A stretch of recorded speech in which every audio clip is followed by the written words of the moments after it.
right, good afternoon, everyone, and welcome to the Fulton Southwest Arts Center here at 915 New Hope Road. We have a pretty short work session, and then you all can enjoy our amazing Celia Cruz exhibit, which is in the lobby and in our Southwest Arts Center gallery before our meeting continues at 7 p.m. But right now, we have a great work session item. We're going to introduce some new employees, so we're going to get started. Mr. Clerk, please call the roll. Good afternoon, Mr. Mayor and members of council. This is a roll call for the September 24th City Council work session. The Honorable Captain F. Wow, District 1. Present. The Honorable Carmelita Gums, District 2. Present. The Honorable Helen Z. Willis, District 3. Present. The Honorable J.C. Sebastian, District 4. Present. The Honorable Keosha B. Bell, District 5. Present. The Honorable Natasha Williams Brown, District 6. Present. And the Honorable Linda B. Pritchett, District 7. Here. And the Honorable Mayor Khalid. Present. Mr. Mayor, you have a quorum. All right, please sound the first item. First item on tonight's agenda, under City Manager's item, we have the introduction of new employees. City Manager Sharon D. Subadan. Good afternoon, Mayor and Council. We have a shorter list today. I'd like to introduce Ms. Denise Wells, Public Affairs Deputy Director. Next on the list is Danielle Duncan. I think I saw Danielle leaving, but I think she'll be back later in the meeting. She is with the Clerk's office reporting to the Mayor's office as Film and Media Manager. And Mr. Merlin Knight, is he here? Also with the Clerk's office reporting to District 6, Constituent Services Representative. So I see that they're both not available tonight, but that was everyone I had on my list for tonight, Mr. Mayor. Thank you, Council.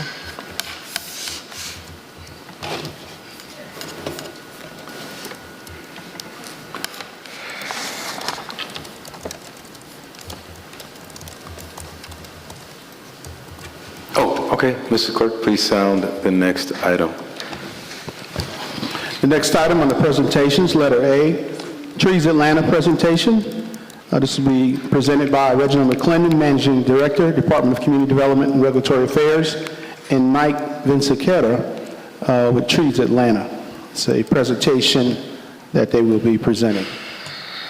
Thank you, Mr. Clerk. Reginald McClendon, Managing Director of Community Development and Regulatory Affairs. Tonight we are excited to officially be launching our partnership with Trees Atlanta. We have been, of course, partnering with Trees Atlanta over the past few years through our 1,000 Trees initiative, but there will be a contract at your 7 o'clock meeting to officially launch our partnership with Trees Atlanta through the use of our Tree Trust Fund dollars. And so today we will have a presentation for you from Trees Atlanta, Mr. Mike Vinciquerra.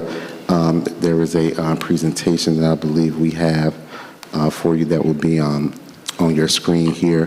Mr. Harrison. So without further ado, and there will be space for questions afterwards. Thank you. Thank you very much. I appreciate you hosting me here tonight. We're thrilled to be in South Fulton and working with you guys to help enhance your tree canopy. We started that process a couple years ago. We're really looking forward to accelerating that now. So I'm Mike Vinciquerra. I'm the Business Development Director, which gives me the honor of working with all of our municipal partners around the metro area. We have at one point or another worked with 13 different municipalities around Metro Atlanta, including the city of South Fulton. And so we work with on a number of different fronts, and I would love to share a little bit of background with you on Trees Atlanta. I'm not sure if everyone knows who we are. I will keep my comments brief, but I wanted to make sure you guys knew who we are and what we work on. So we have been around since 1985. We are a 501c3 nonprofit. Again, our mission is to protect and improve the urban forest around Metro Atlanta.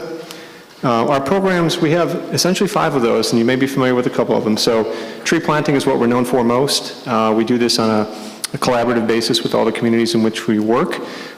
We plant with volunteers whenever possible, and this year we'll plant somewhere in the range of 8,000 trees around the metro area. Those volunteers help us. We had somewhere around 48,000 hours of volunteer time, so we really involve the community in what we do. We find that it helps them to appreciate the work it takes to both plant and maintain trees, and it helps them to appreciate the benefits that our communities receive from trees. The second thing we do, and this is a problem all over Metro Atlanta, is forest restoration. Invasive plants, kudzu, English ivy, I could name a bunch of them that you've seen in your own neighborhoods and mine that are destroying our forests. And so the big thing for us is to try to preserve the trees that we already have. It's much more cost efficient and effective to save our trees than to try to replace them after the fact. So we go in and remove those invasive species and replace them with native species to help create a healthy forest. Beyond that, we are the primary partner for the Atlanta Beltline for the Atlanta Beltline Arboretum. About, I would say, 95% of the trees and plants and shrubs and so forth that have been planted along the Beltline have been planted by Trees Atlanta and are maintained by Trees Atlanta. So we are a very close partner with them in trying to bring nature to the city and to the 22-mile path that they're working on. We also have educational programming for both youth and adults, which includes summer camps, which includes training programs for adults, certification programs, and so anybody who's interested in learning more about that, most of these programs are provided for free at our headquarters in Oakland City, not too far from here. And then finally, our workforce development is a rather new development for us. The primary there is our youth tree team. We hosted 65 high school students this year at our headquarters on a paid basis through the youth tree team. They've represented 30 different high schools, so it's an incredibly diverse group from all over the metro area in 5 different counties, so we're very proud about this. They earn money and also learn critical skills and do a career exploration throughout the summer, and we introduce them to a lot of our corporate and organizational partners to help them learn about what careers they may want to pursue post-high school. Moving on to our work in South Fulton. So 2 years ago, we planted 56 trees along Old Memorial Highway over by the Tri-County Plaza, as well as near the Greater New Life Baptist Church. I've been by those. Most of those are still doing incredibly well, so we're happy about that progress. The proposed plan that we're working on is to, with the 56 trees having been planted, we have 944 trees left to get to that 1,000 tree initial goal. That will be an average of around 240 trees per year starting this season. And our planting season, just so you know, runs from October through March, and then we stop planting because it gets too hot to put the trees in the ground. Our plans are, of course, to spread those trees among all 7 council districts, looking at something around 3 to 5 projects per year, something like 50 to 75 trees per project. These are all different size trees from 4 and 5 feet tall. Most of these would be, though, between 6 and 10 feet tall when they go on the ground, so they have more of an instant impact and will start to grow pretty rapidly by the time they're 2 to 3 years in the ground. The cost for these trees I've listed here on the page. Most of the trees we will be planting will be the 15-gallon size. Again, these are 6 to 8 foot trees. Those are $300 each. And because this is a 4-year program, we are baking in some escalation for inflation, which I think we've all been too familiar with over the last several years, but our tree costs have actually gone up pretty dramatically. Each of these trees, importantly, comes with a 2-year maintenance program, so we take care of all the watering, the mulching, the weeding, and so forth for those first 2 years, and we will replace each tree once if it dies during that first 2-year period. So again, it takes some of the onus off the city to have to worry about both maintenance and trees that aren't surviving. The initial investment, based on, it's going to depend on the size of tree we decide to plant in various projects, is between $325,000 and $350,000 over the 4-year period. And we will build the city, should this pass, twice, once in January for the trees planted through December, and again in April for the trees planted through March. And very important, one thing I want to mention, we want to do this in collaboration with each of the council districts. You know your communities much better than we do. You know where you would like to see trees, where you'd like to see streets with more greenery, Trees tend to slow traffic down pretty dramatically as they mature, which is a big benefit, but also they absorb stormwater. So if there's areas of town that have had trouble with stormwater runoff, flooding, standing water, trees can help a lot in that regard. So we want to collaborate with each of you or someone under your team to find the places where you want the trees in your district, and we'd be more than happy to bring our staff down to travel around the city and find those locations with you. So I will stop there. More than happy to take questions at this point. All right, the chair recognizes Mayor. First of all, let me just make sure, is everyone able to get in the queue today? All right, seeing and hearing those objections, the chair recognizes Mayor Pro Tem Sebastian. Thank you, Mayor. Thank you for your presentation. Do you have any restrictions as to whether you can plant trees on public properties versus private properties? We do not. That is really up to the city itself. Now, any property that is the Department of Transportation's is always going to be a bit more of a challenge because they have their own restrictions in terms of what types of trees, what size, and so forth. So that would be the primary restriction I see, but you guys make the decisions on, through this contract, if we can plant on private property. For instance, we do have programs with 8 different cities where we plant front yard trees on private residential lots because those trees can tend to get much larger and actually do provide a public good. That is something we can certainly consider. It's not in the draft contract right now, but it's something that could be possible if you were interested. All right, thank you, because I know we do have an issue in certain areas as the trees mature.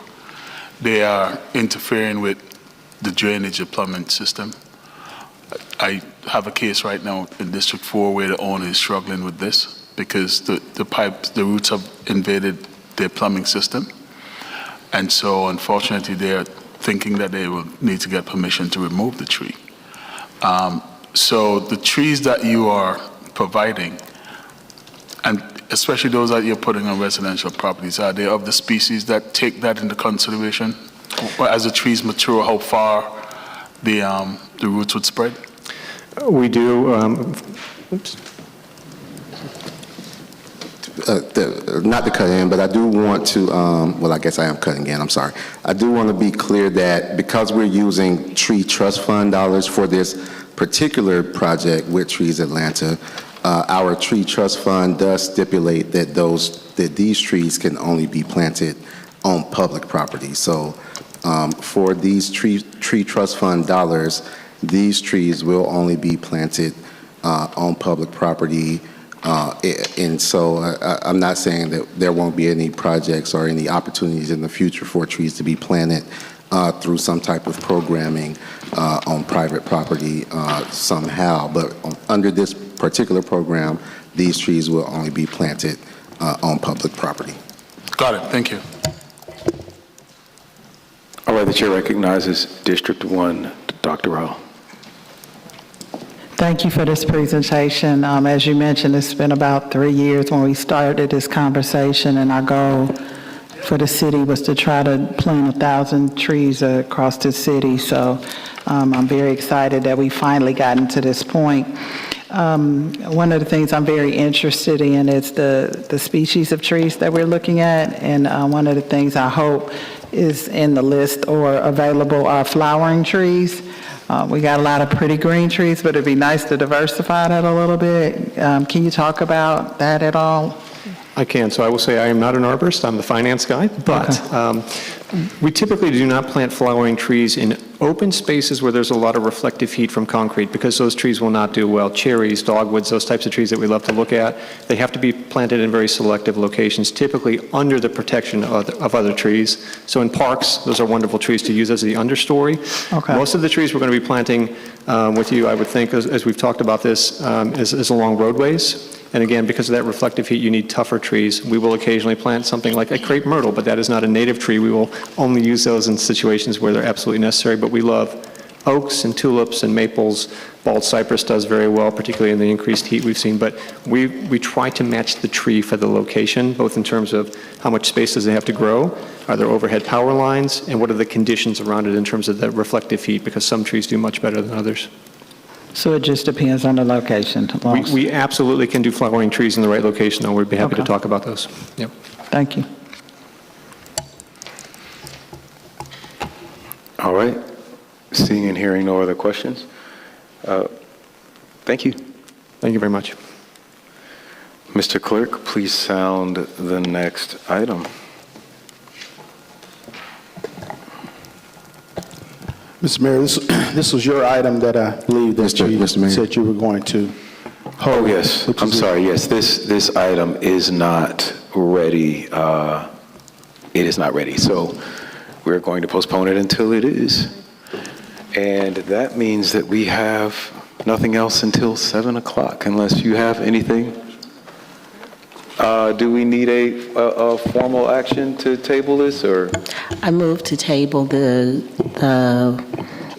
AGI presentation until the next council meeting. Actually, he says that we don't. The clerk says we don't need Yeah, it. because it's your item, you can just move to hold it. Yeah, and we'll I can just hold it. Just gonna pull it, yeah. All right. Well, I will entertain a motion to go into executive session or recess until our 7 o'clock meeting. I We move did to have recess. I'm sorry, real quick.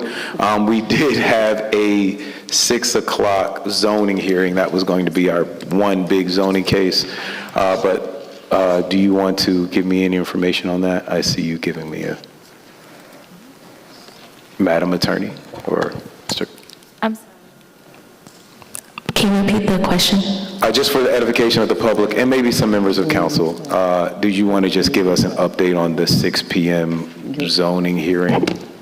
Yeah, that's not moving forward today. We're moving it to the next meeting, October 8th. All right. So we are through with all of our items until our 7 p.m. meeting. I will now entertain a motion to go into executive session or recess. I move to recess until our 7 o'clock regular council meeting. Second. I have a substitute motion. Ms. Superdan has something for us. Well, first, I'm sorry. I want to check with our attorney. Substitute motions, we can just make the substitute motion now? A substitute motion cannot be used to interrupt. You have to vote first. The substitute motion should have been made before the second. Okay. Okay. All right, so let's take this vote. We'll put it in the queue.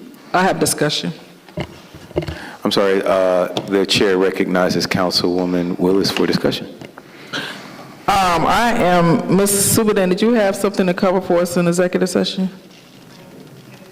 Oh, you don't have anything? I don't have anything for executive session that I can think of. Okay, well, good. If we don't have anything, then I just Yeah. wanted to make sure we took care of all of our executive session stuff. If we don't have anything, then I'm good. We do have a litigation matter to take up for executive So session. can we please, so we don't have to come back? I'm sorry, we have what, I'm sorry? We do have a litigation matter to take up during executive session. Okay, we have a vote on the floor. If this vote fails, we could go into executive session at like 6:30 and be out by 7. But let's take this vote and then we will, Point of information. Madam City Attorney, how do we handle points of information? The vote needs to proceed first before there's a point of information. If the vote is not affirmed, then we can move forward with the point of information. All right. Can we take this vote in the queue? Vote is open.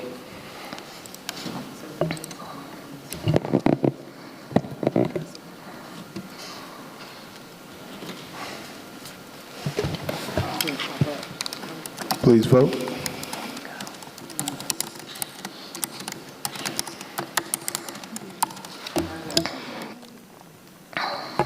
Okay, Councilmember Willis.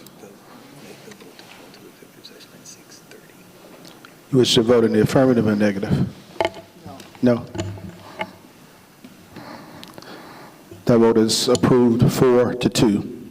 We are recessed at 4:24 p.m.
Good evening, everyone.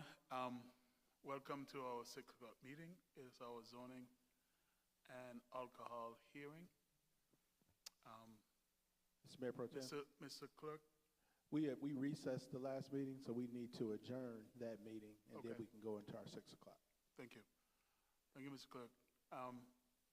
Can I have a motion for us to recess the 4 o'clock work, to reconvene from the 4 o'clock work session? All right, let's take a vote by raising of hands. Record that motion approved 5-0. Okay, so we have to dismiss the 4 o'clock work session and then start the other meeting. So can I have a motion to dismiss the work session? I'd like To to make a adjourn? motion to adjourn. Thank you. Let's take that by showing of hands. Record that motion approved 5-0. We are adjourned at 6:04 p.m. All right, thank you. And now we're going to reconvene for our next meeting, our zoning and alcohol hearing. Mr. Clerk, can you call the roll, please? It's the roll call for the September 24, 2024. I call the public hearing. Roll call, the Honorable Catherine F. Rao, District 1. Present. The Honorable Carmelita Gums, District 2. Present. The Honorable Helen Z. Willis, District 3. Present. The Honorable J.C. Sebastian, District 4. Present. The Honorable Keosha B. Bell, District 5. Present. The Honorable Natasha Williams Brown, District 6. The Honorable Linda B. Pritchett, District 7. And the Honorable Mayor Khalid. Mr. Mayor Pro Tem, you have a quorum. Thank you. Mr. Clerk, can you call the next item, please?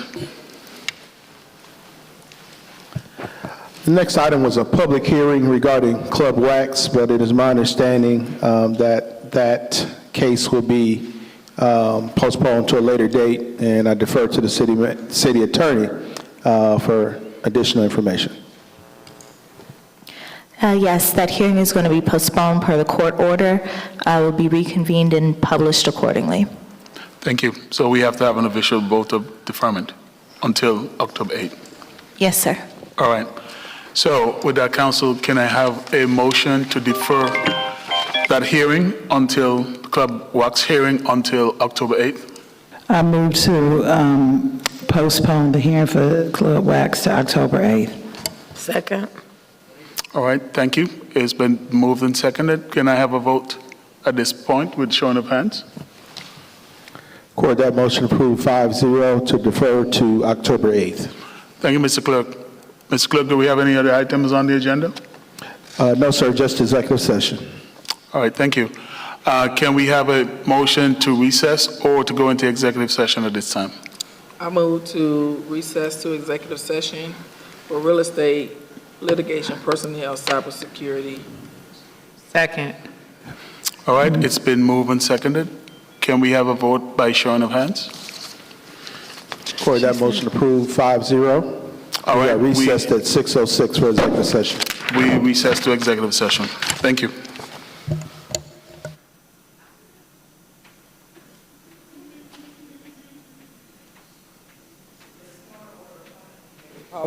Parliamentary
Call IT in the morning.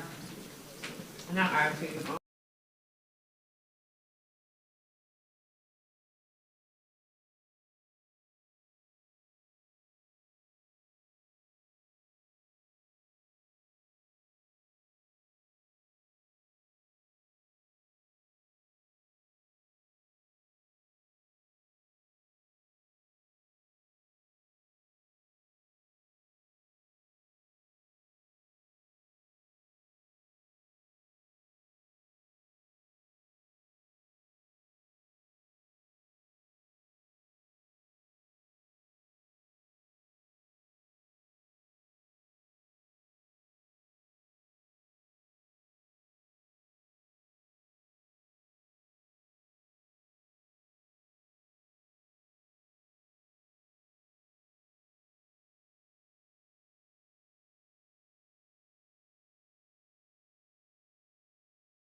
Mr. Mayor Pro Tem, it's 7:01.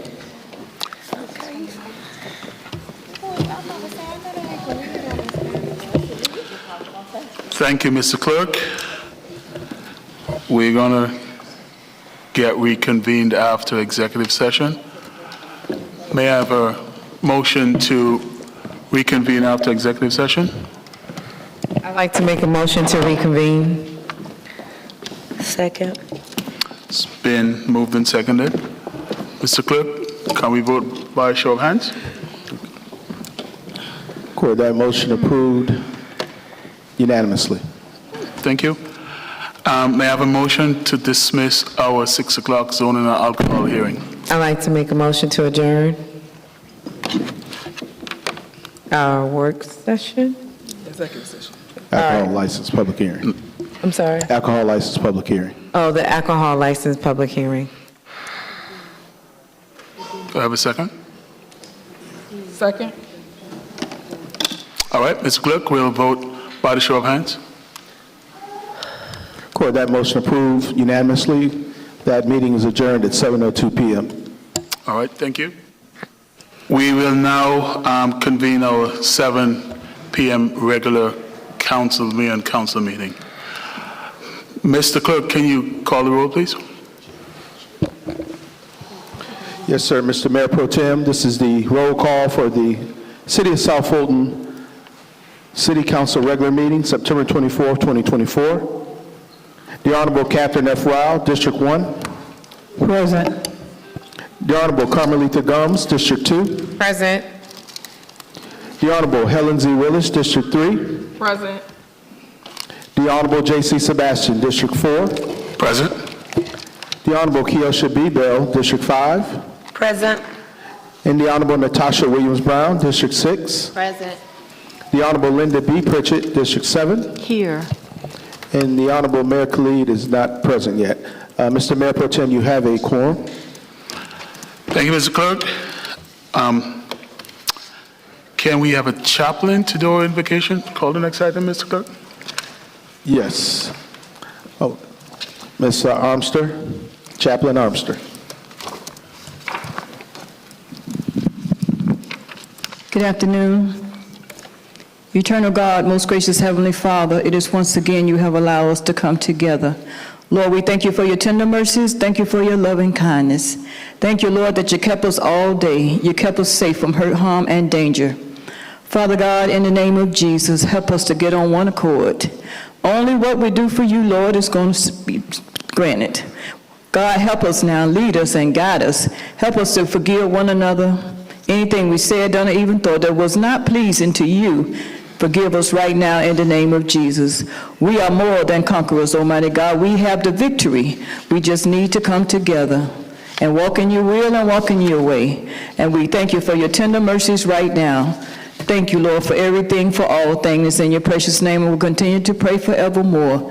Continue to watch over the police department, the fire department, the EMS, all the people that are necessity for the city to run in order. Keep them, Father. Strengthen them. And just cover them in the name of Jesus. And we thank you for it right now. Amen. Let us stand for the Pledge of Allegiance.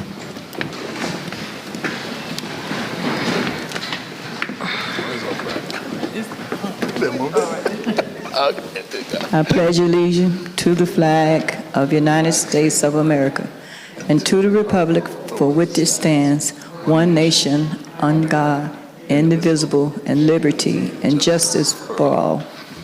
All right.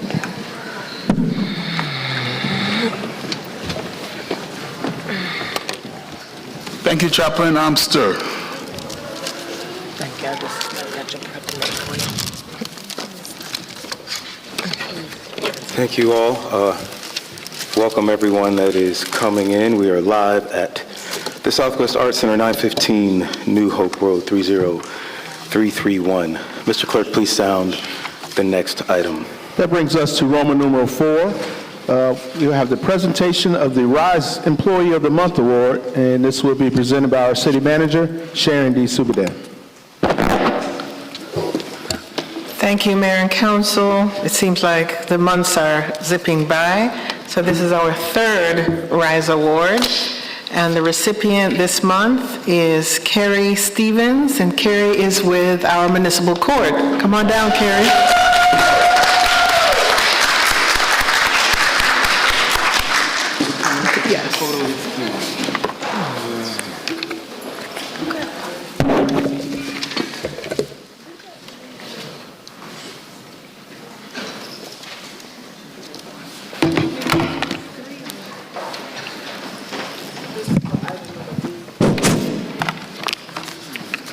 Congratulations. Thank you. Are you surprised? Aww.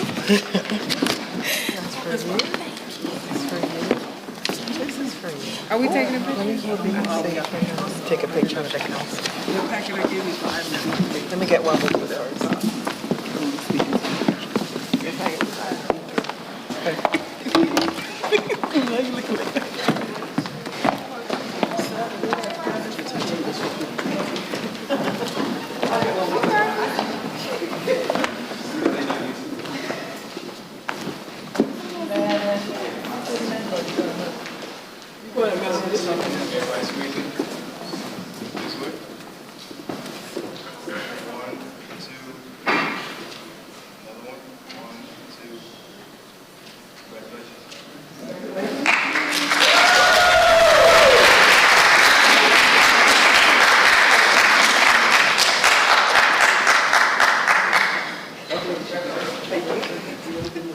So while you're there, we have the next agenda item, which is proclamation presentations. The first presentation, it's a proclamation presentation recognizing sheltering arms. This will be presented by Councilmember Pritchett.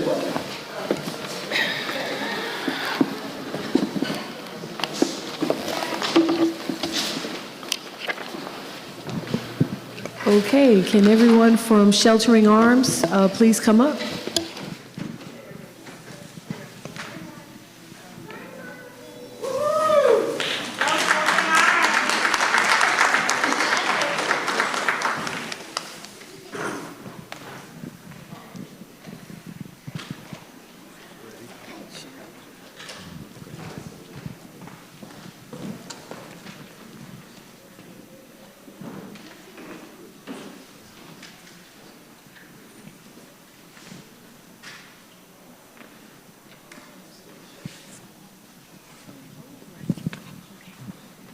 Okay.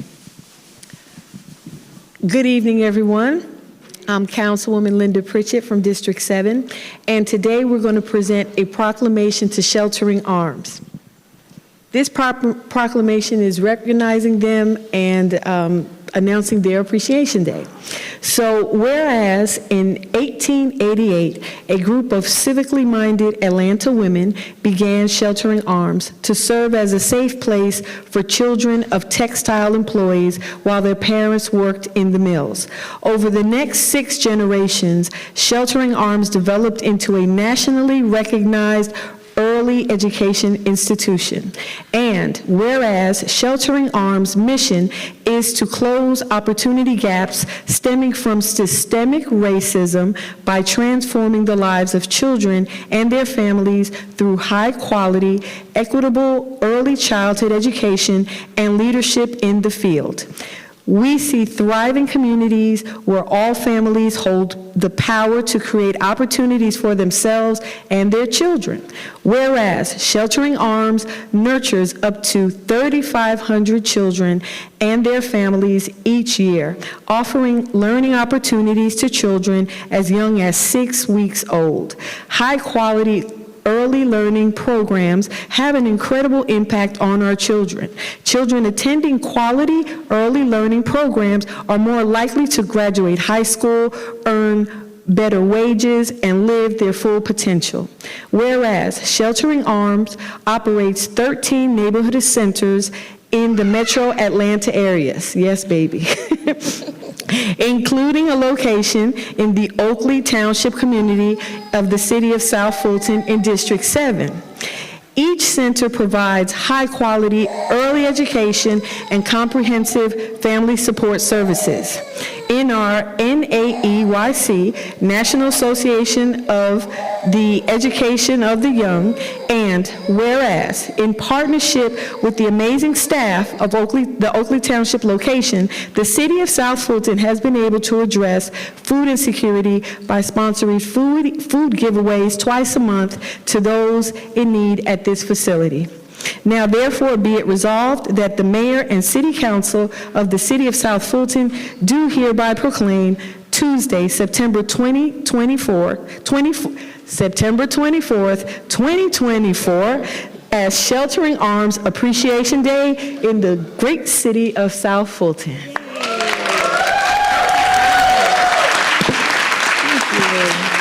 So I want to say how I got acquainted with Sheltering Arms.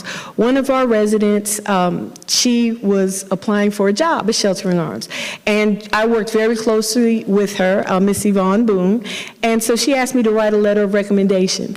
Then once she got there, she started realizing that people had food insecurities. So we partnered with Green Shades Foundation, and were able to provide HelloFresh to Sheltering Arms. So every month, we deliver about 300 pounds of food to the families that are serviced by Sheltering Arms.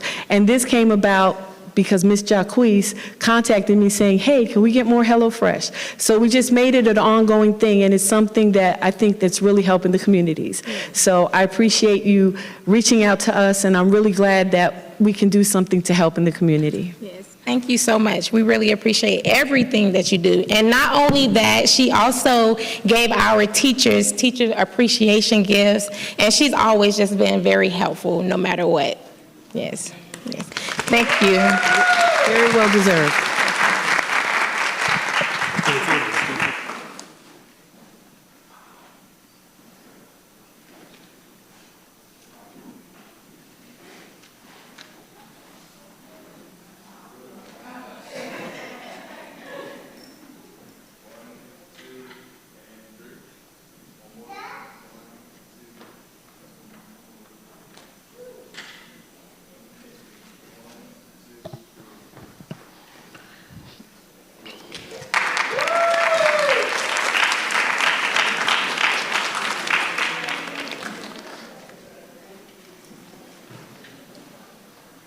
No, we got three more.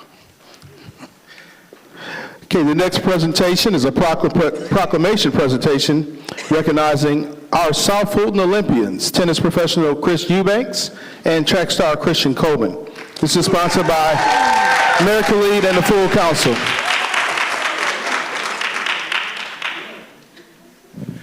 All right, yeah, Chris and Chris, or Christian and Chris's family, would you all come on down? I heard Shikari was here. You come on down too.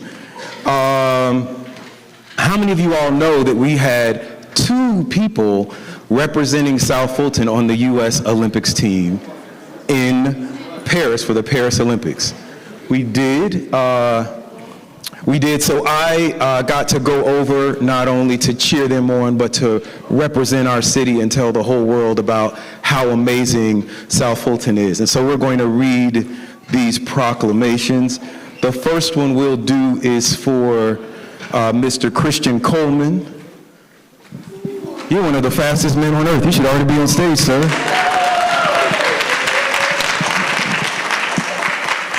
Christian Coleman is a graduate of the Westlake High School. And so I'm going to have my Westlake Councilwoman Carmelita Gums read this proclamation with us. You can't read today? Okay. All right. Whereas the City of South Fulton, Georgia seeks to acknowledge Westlake High School graduate and City of South Fulton native Christian Coleman, a 2024 Olympian and one of the world's fastest human beings, as an inspiration to our South Fulton community and the broader diaspora. And whereas Christian Coleman, born to Seth and Daphne Coleman in Atlanta, came from a sporting family with his sister Cameron competing in track and field at Georgia State University, and 2 of his cousins being letter winners in college football. Whereas at the University of Tennessee, Coleman continued his winning ways, becoming the 60-meter and 200-meter runner-up at the 2016 SEC Indoor Track and Field Championships, and whereas Coleman also received notoriety receiving University of Tennessee's first Bowerman Award in 2017, proclaiming Christian Coleman as their most outstanding athlete of the year. And in 2019, Mr. Coleman won the IAFF World Championships with a 100-meter time of 9.76, the 5th fastest time in history, and led the USA 4x100 meter relay championship team time with a time of 37 and 10 seconds. So, whereas Coleman has shown his heart beyond athletics for the marginalized and dispossessed, giving back to our community through the Christian Coleman Foundation, the Teach One Together, a nonprofit organization that that advocates for children in the foster care system, as well as sponsors the largest fundraising event for Westlake High School, the Christian Coleman Invitational. Now therefore be it resolved that the mayor and city council of the city of South Fulton do hereby proclaim Tuesday, September 24th, 2024, as Christian Coleman Appreciation Day in the city of South Fulton.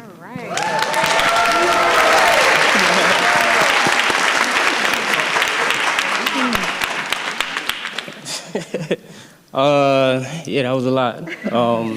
But no, I mean, I appreciate it. Obviously, like he said, this is my family, my village here with me, and I don't know. I mean, we just Atlanta through and through, so obviously this is an honor and a blessing. I still got scrapes and bruises from Sandtown and Ben Hill, growing up playing and stuff, and so I'm just super excited to continue to have them behind me and to keep doing what I've been doing, and yeah, I mean, I'm appreciative, so I'm grateful and humbled, and thank you guys, I appreciate it. Yeah.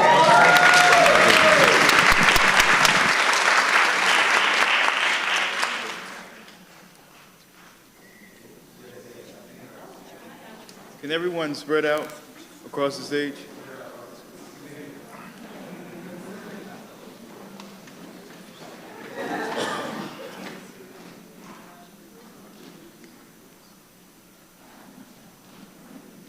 That's perfect. We're going to be looking right here. Okay, 1, 2, 3. Another one. 1, 2, 3. Perfect. Congratulations.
We got another one for our second Olympian.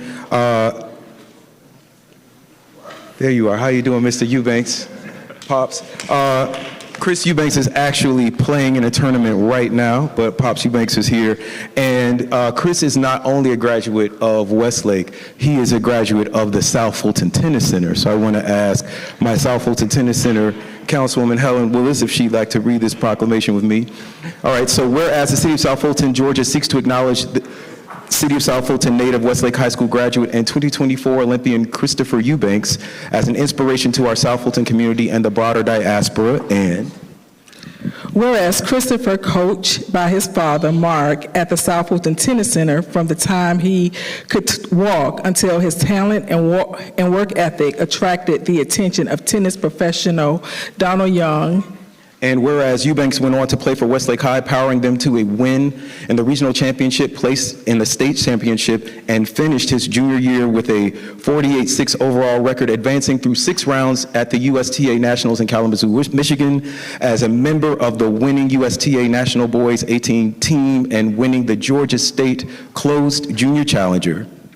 And whereas Christopher Eubanks completed his greatest year in professional tennis so far, whereas his ballistic serves, penetrating volleys, and devastating ground strokes led him to upset 12th-ranked Cameron Norrie and 5th-ranked Stefanos Tsitsipas at the world's most prestigious tennis tournament, Wimbledon. And whereas Eubanks, now a fan favorite, is a welcome and much-needed addition to the landscape of American men's tennis, where he role models Black excellence through his sportsmanship on the court and an indefatigable work ethic off the court, inspiring the next generation of Wimbledon winners now in training at the South Fulton Tennis Center. Now, therefore, be it resolved that the Mayor and City Council of the City of South Fulton do hereby proclaim Sunday, May 5th, 2024, as Christopher Eubanks Appreciation Day in the City of South Fulton, Georgia.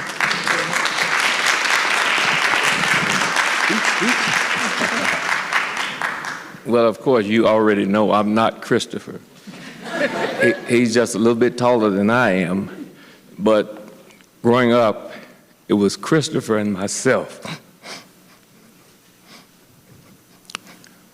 It's okay, take your time. And the world took note of the investment that I put in him. And all I want to say to parents is invest into your children. Right. Put all you can into them. They may not do everything you want them to do, but the reality is if you put the time in, you'll get the results. Chris went to the Olympics. They gave him a watch, and he gave the watch to me so that I would keep up with time, I guess. I don't know. Thank you for what you've done and for South Fulton thinking about him. Well, thank you. Thank you.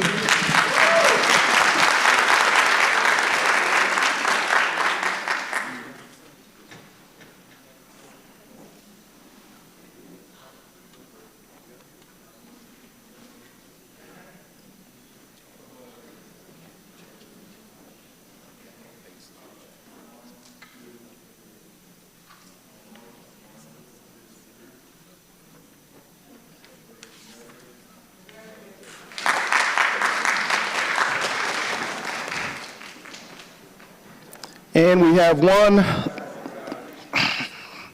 So we have one more proclamation. You know, I don't do all these proclamations, but tonight is a special night. The person who put all of this together was my chief of staff, Yusuf Otway. And I'm losing him. Actually, our entire city is losing him. But we gotta acknowledge him. So come on down, Mr. Otway. Come on down.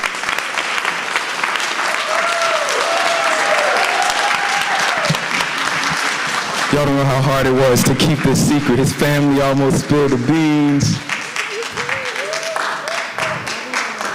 And as he comes, anyone who has worked with Yusuf, would you all come on stage as well? I would like all of the staff, anyone that Yusuf has touched, if you come on stage, we want you to be a part of this proclamation moment as well.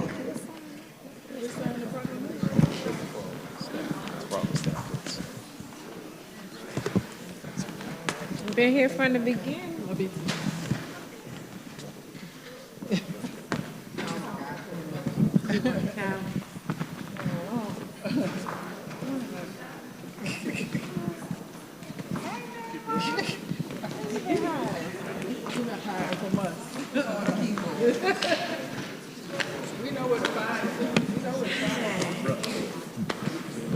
All right, I'm going to start reading as people come because you need to know about this incredible man. Whereas the City of South Fulton, Georgia seeks to acknowledge its longest-serving employee, council aide turned mayor's chief of staff, Yusuf Otway, as an inspiration. Oh, I'm sorry, pause. We had some other folks come. We had some council members, new and old, and I would be remiss if Dr. Baker, our two-time Mayor Pro Tem, does not come and help me read this proclamation. I thought someone was missing on this stage. It was Dr. Baker who actually discovered Yusuf and brought him to us here in South Fulton. So I need you to come help me read this proclamation, sir.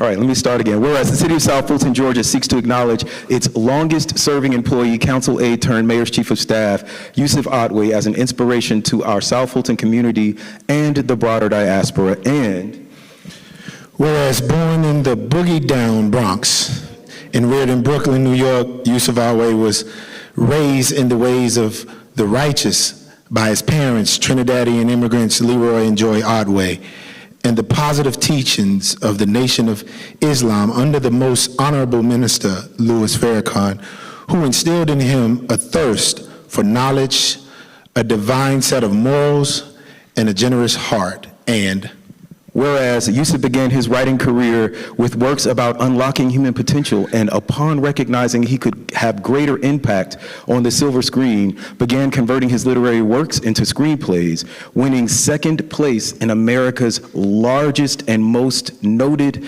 screenplay competition, and receiving invitations to Los Angeles and New York to work with iconic filmmakers like Oliver and Sean Stone and others. And whereas while, can we clap for that?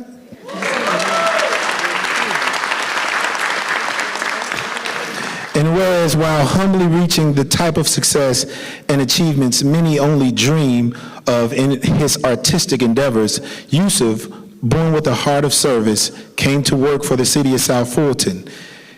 His deference, altruism, and peaceful disposition made clear his hard work here wasn't for the money, but to do his part for the greater good of developing a solid foundation and infrastructure for the blackest city in America.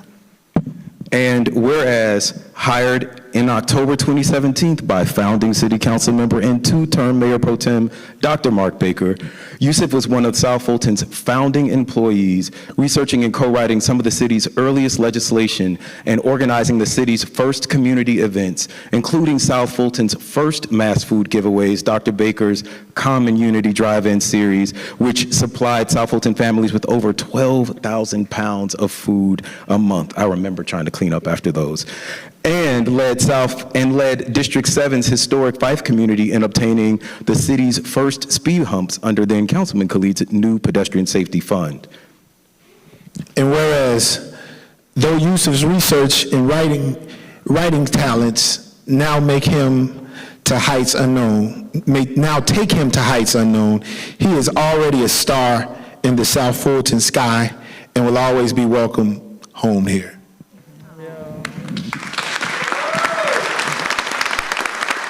Now, therefore, be resolved that the mayor, the city council, old and new, and the entire staff of the city of South Fulton, Georgia, do hereby proclaim Monday, September 30th, 2024, as Yusuf Otway Day in the city of South Fulton, Georgia. This is yours. We all signed it. You want to say something? Yeah, I'll just say thank you, thank you. I love all of you. I really do. It's been a journey. Thank you. Thank you.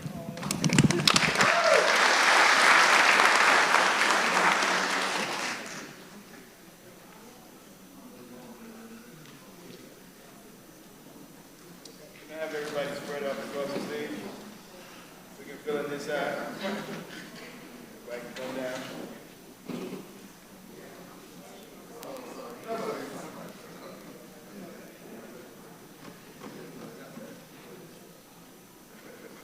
Okay, everybody's looking right here.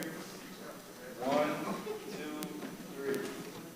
Another one. 1, 2, 3.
All right, Mr. Clerk, would you sound the next item? Yes, sir, Mr. Mayor, members of council, that brings us to Roman numeral 6, approval of city council meeting minutes. Regular meeting minutes, September 10th, 2024. Work session minutes, September 10th, 2024. Alcohol zoning public hearing minutes, September 10th, 2024. And special call meeting minutes, September 18th, 2024. The chair will entertain a motion. I'd like to make a motion to approve the meeting minutes as sounded. Second. All right, it's been properly moved and seconded. We'll take this vote in the queue. Is everyone in the queue online? Yes. Please vote.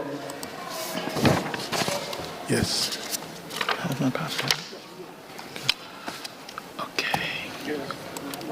Mine didn't pop up. Hit Evo. You have to hit, E-vote. Hit where? E-vote. e-vote. So yes, Councilmember Gomes? Yeah, it came up. Okay. That motion is approved. All right. Please sound the next item. That brings us to the adoption of tonight's council agenda. And with the sounding of that item, I do wish to bring to your attention 3 items that, well, actually 4 items that are provided in a folder before you. One is the city manager is requesting the addition of a resolution approving the lease of real property located at or near 455 Great Southwest Parkway. Councilmember Willis is requesting council approval of... I'm sorry, one second. Let's make that, we're adding this to the agenda. Yes. Let's make this Roman numeral number 7A5. 785, okay. The next item, Councilmember Willis is requesting council approval of a memorandum of understanding between the University of Georgia, Fulton County Cooperative Extension, and the City of South Fulton Department of Parks and Recreation for Welcome All Recreation Center Fresh Mobile Market. Okay, we'll make that D4. And then we do have 2 appointments. Councilmember Williams Brown nominates Karen Norris for appointment to the Use of Force Board, and Councilmember Pritchett recommends Taj Givens for appointment to the Use of Force Board. All right, and then I have one more. If we could make this item D5, it is a special event, the South Fulton International Film Festival. We're bringing some films back from Toronto, November 18th through the 21st. How do I get it? What number are you making that one? D5.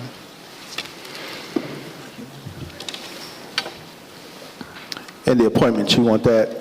Yeah, those can be, we can't put them on the consent agenda, right? D6? Sure.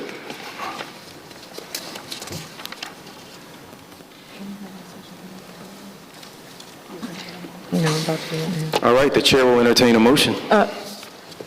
I'm sorry, go ahead. I would like to see if I can make a recommendation for the Use of Force Board, an appointment. I have one as well. We have 2 more appointments for the Use of Force Board. We'll put those under D6, starting with Councilwoman Gomes. I would like to appoint Kimberly Lloyd, District 2 resident, for the Use of Force Board. All right, and Councilwoman Willis. And I would like to appoint Mrs. Faye Hammonds of District 3 for the Use of Force Board. Any more additions, amendments, deletions, subtractions? All right. We have a motion and a second? Okay, the chair will entertain a motion to approve the agenda as amended. I'd like to make a motion to approve the agenda as amended. Second. All right, it's been properly moved and seconded. Any discussion? Seeing and hearing none, we will take this vote online. The The vote is open.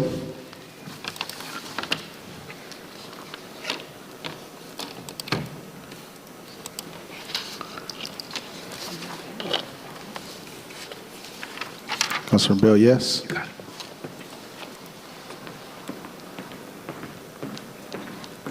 That motion was approved unanimously, 7-0. Thank you, Mr. Clerk. Can you call the next item, please? Yes, sir. Mr. Mayor Pro Tem, that brings us to public comments. And we do have a few public comment cards that were received this evening. I will read the rules of public comment for the general public. Any City of South Fulton resident or business owner who wishes to address the mayor and city council and offer public comment on any item on the agenda may do so during the public comment period of the meeting. Any county, state, and federal elected official should be allowed to speak regardless of city of residence. Comments should be limited to 2 minutes per speaker.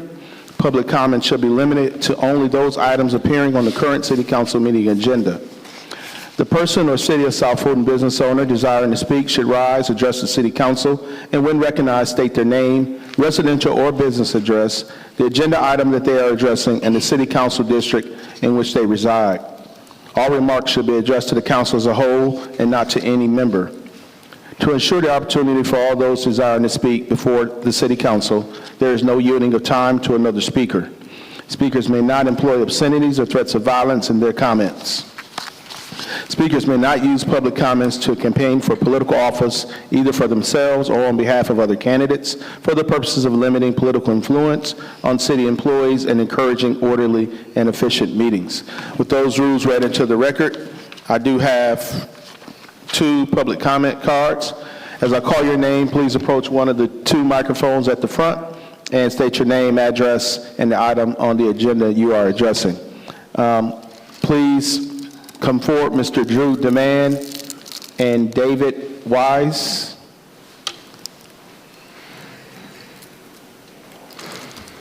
Thank you, Wiley. Come in, Mr. Clerk. Each speaker has 2 minutes, correct? Yes, 2 minutes. And All Mr. right. Wise, I show you as a Roswell, Georgia address as well.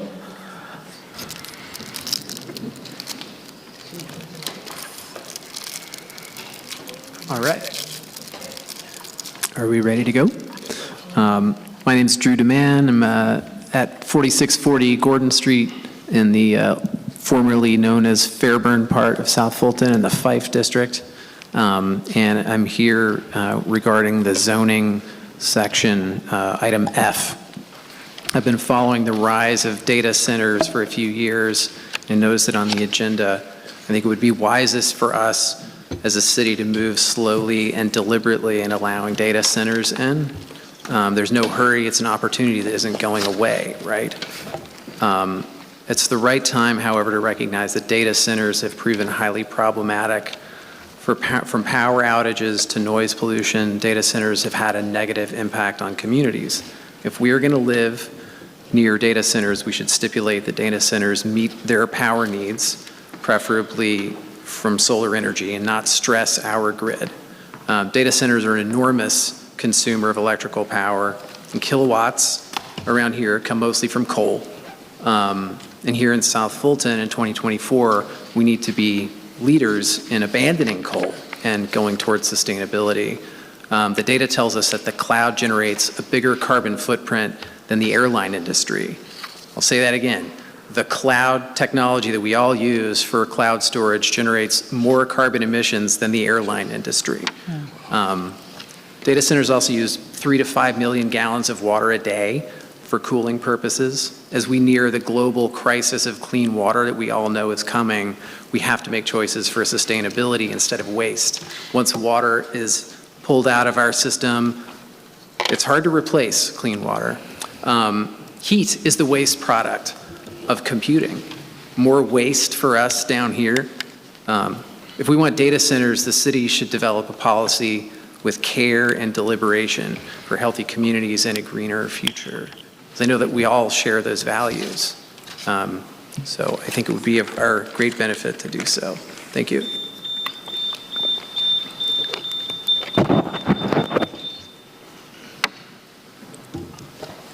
that completes the cards that I received for public comment. All right.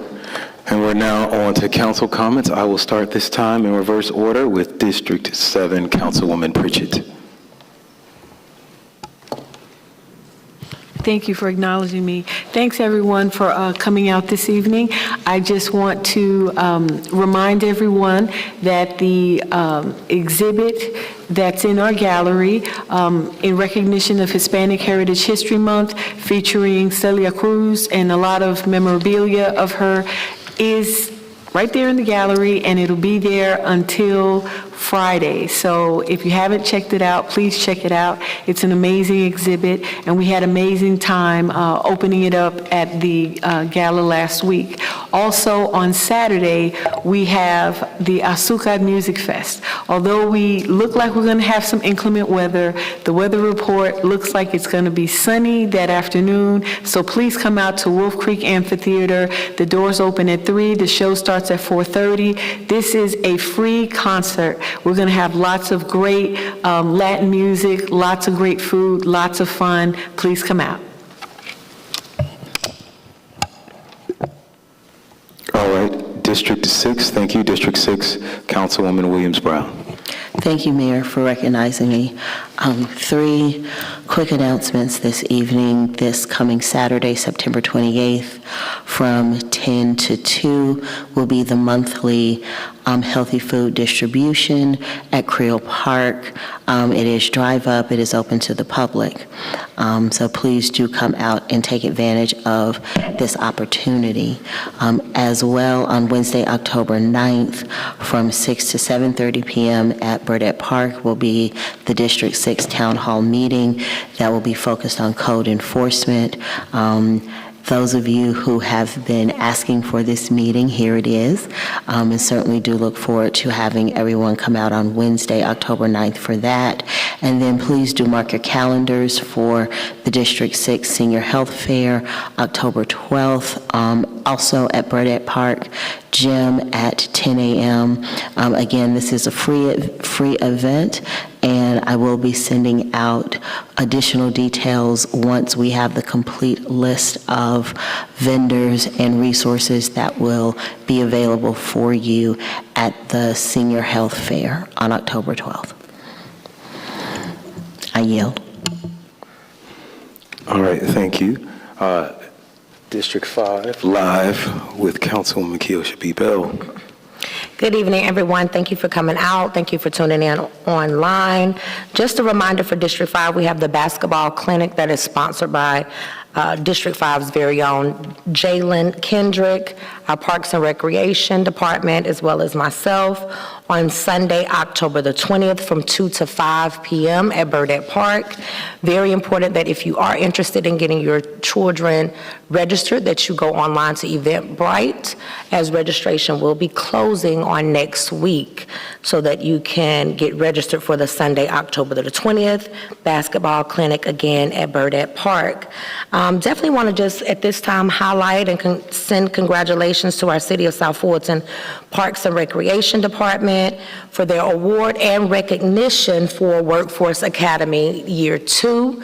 I'm super proud of our Workforce Academy, all of the students that will be upcoming graduates of the current Workforce Academy session, as well as to our Parks and Recreation directors, Tenard Turner, Tony Jordan, and all of the wonderful staff, as this is housed in District 5 at Burdett Park. So I'm just super excited to hear this wonderful accomplishment for our very own City of South Fulton Parks and Recreation Department. Again, if you are not receiving our newsletter, which I know we have 9,352 residents who are receiving the newsletter, please feel free to text Live 5 to 55444. Please feel free to email me at keosha.bell@cityofsouthfulton.ga.gov, so that you can be added to the newsletter list if you are not receiving the newsletter for any upcoming events, community information, just all the good things that are happening live in District 5. So again, thank you so much for staying engaged and being connected. Thank you. Thank you. District 4, Mayor Pro Tem Sebastian. Thank you, Mr. Mayor. Just two quick announcements. This coming Tuesday, October 1st, from 6 p.m. to 8 p.m., we're partnering with our police department to hold a police town hall in District 4, and it will be held at Elegant Occasions Event Center at 7580 Springbox Drive, Suite 100, in the mighty District 4.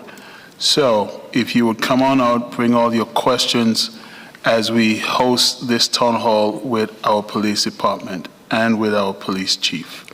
Secondly, just want everyone to mark their calendars for October 19th at Wilkinson Mill Park. We're going to be hosting the first international festival in District 4. And we're slated to have many countries, many great food, entertainment, displays. So come on out and spend an afternoon. You would feel like you're in the United Nations. So thank you all for listening. And as usual, if you don't get my newsletter, go to the city's website or email me at jc.sebastian@cityofsouthfultonga.gov. Thank you. District 3, the place to be, Councilwoman Helen Z. Willis. Thank you for recognizing me. I want to remind everyone that the annual Yeek Festival will be on next Saturday at Walker Park. Not this Saturday, next Saturday, that is October 5th, from 12 until 6 at Walker Park. I also want to remind individuals that the Police Citizens Academy is accepting applications, so please go out and apply. We really would like for residents to engage with our police department and learn how we do 21st century policing here in the city of South Fulton. We will have a urban plan and strategic session at Welcome Park. I'll be getting a flyer out soon. In October, it was rescheduled. It is scheduled until hold on one minute, I'll tell you. On October 15th at 6 p.m. at Welcome Park. We will also have our annual Halloween festival at Welcome Park on October 26th. So if you're not getting my newsletter, please subscribe, or you can go to the Park and Recreation website so that you can sign up to trunk or treat with the kids, or you can also sign up to help and volunteer, give out candy on that day. It's usually a large presence from the community. Lastly, I want to tell everyone to join us tomorrow for the grand opening of the Chick-fil-A on Highway 92 at 10 a.m. The Chick-fil-A is finally opening. It is on 5395 Thompson Road, South Fulton, Georgia, and that is that's at the corner or right off of the South Fulton Parkway at 92. So come out. That grand opening will be from 10 to 12 p.m. It's been a long 2 years coming, and I am excited that it is finally here. Thank you so much for engaging here in the city of South Fulton. We passed a $257 million budget. Congratulations to my colleagues and the city manager and staff. I am looking for great things to come. And if you're not getting my newsletter, please subscribe. Send me an email at helen.willis@cityofsouthfultonga.gov. And have a good evening. All right, on to our crown jewel, District 2, Councilwoman Gumbs. Thank you, Mayor. Well, first, good evening, everyone. I would like to remind everyone to be safe over the next few days. Of course, there is a hurricane coming, and you know how Georgians do in bad weather. So go and spend all your money in Publix and get all of the supplies that you need, because you might be in the house for a while. Secondly, pending the impacts of the hurricane on Thursday, We will let you all know about the District 2 Senior Glow and Glide event that we will be having at Wolf Creek. Of course, this event is catered to our seniors to keep them looking healthy and fabulous. So it is our Senior Health Day event, but we may have to postpone. And of course, the Guru of Abs will be joining us. But it's a fun time, so hopefully some of my colleagues can come out while we'll be dancing in neon lights and working out. Also, too, I want to remind residents to conduct a strategic survey. It is still open. You still can weigh in. I do read some of the comments on Nextdoor, and it appears that a lot of people still have not taken a look at the survey. So I do ask that you go out and fill out the survey, and you will also find a QR code that is in my newsletter. As Councilwoman Pritchett mentioned, we are looking forward to excellent weather for the Azuka Festival that will be happening on Saturday at Wolf Creek. So hopefully you all will come out and join us and enjoy some Latin music and dance. I think last year Councilwoman Pritchett could not stop dancing. So we are looking forward to seeing her shake some moves and do all that good stuff as well. Also too, we will be having a So-So Def R&B Music Festival at Wolf Creek on October the 12th. So please get your tickets. Check out the Wolf Creek Amphitheater website. There's a flyer on there, so you'll be able to purchase your tickets to participate. And lastly, again, as we all have said, if you want to know all things that are happening in District 2, please follow me on Instagram at I am Carmelita Gums, or you can also go to my website at www.councilwoman.Carmelita Gums, or follow me on Facebook, Carmelita Gums without the L. Have a great night. All right, and the last but first district of our city, Dr. Rao. I want to thank everybody who came out for our bingo night. We had a huge turnout, and special thanks to the Parks Department and Joan Troop. They did an amazing job. We look forward to the next event. For those who are interested, the South Fulton Police Department is accepting applications for the Citizens Academy. If you are a South Fulton resident and want to join a team of dedicated residents to share your perspectives, insights, and solutions to the city police department, please apply online. If you are enrolled in SNAP, WIC, TANF, or Reduced Lunch Program, you can attend a free 6-week supplemental nutrition program at Decision Point Ministries. If you haven't participated in one of their prior sessions, you're not precluded from just joining in. So the next session will be this Thursday at Decision Point Ministries at 5450 Camelton Road. We have a host of activities at Sandtown Rec Center. We have Sandtown line dancing on Thursdays from 10:30 to 12:30. We're holding side language virtual classes on Mondays and Wednesday evening from 6:30 to 7:30, and that runs from September 16th through October 17th. The registration is still open. The fee is a nominal $35 for residents, a great opportunity to learn a new skill. Youth basketball registration is open until November 1st. Stop by Sandtown Park to register children ages 5 to 8 for $75 and children 9 to 14 for $85. They have a multi-child discount if you have more than one child participating. And last but not least, the Sandtown Soiree and Blanc. The White Affair will be rescheduled, so it is canceled for October 5th. We will keep you updated on the new date, which is projected for spring of 2025. That concludes my announcements. And let me also remind you that Leslie Mangum is doing 10 Again aerobics on Saturday mornings at Sandtown Rec at 10. Come on out and get fit. So that concludes my comments. All right. I'm going to wait for Mr. Adams to pull that up. Well, ladies and gentlemen, those were your announcements. Please govern yourselves accordingly. You can sign up for the city's newsletter or text news to 55444. I've got a couple of birthday announcements. First, Friday, he's not here because I think he's still partying, but Dr. Cooper,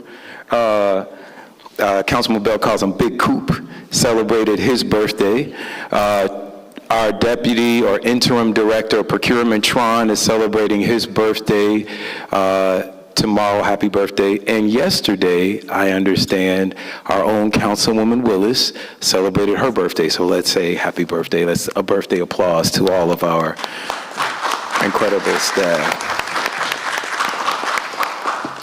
So I just want to talk for a minute. My announcement is really more of a conversation. Many of you, I think, know that I was born and raised here. I'm a product of Fulton County Schools. And this weekend, I went to my 30th high school reunion. It was very weird. You go back to high school, and I had all of these feelings and thoughts, and I wanted to share them. You know, when you're in high school, like your whole future can depend on getting a spot in the band or a part in the play or having someone to go with to the dance.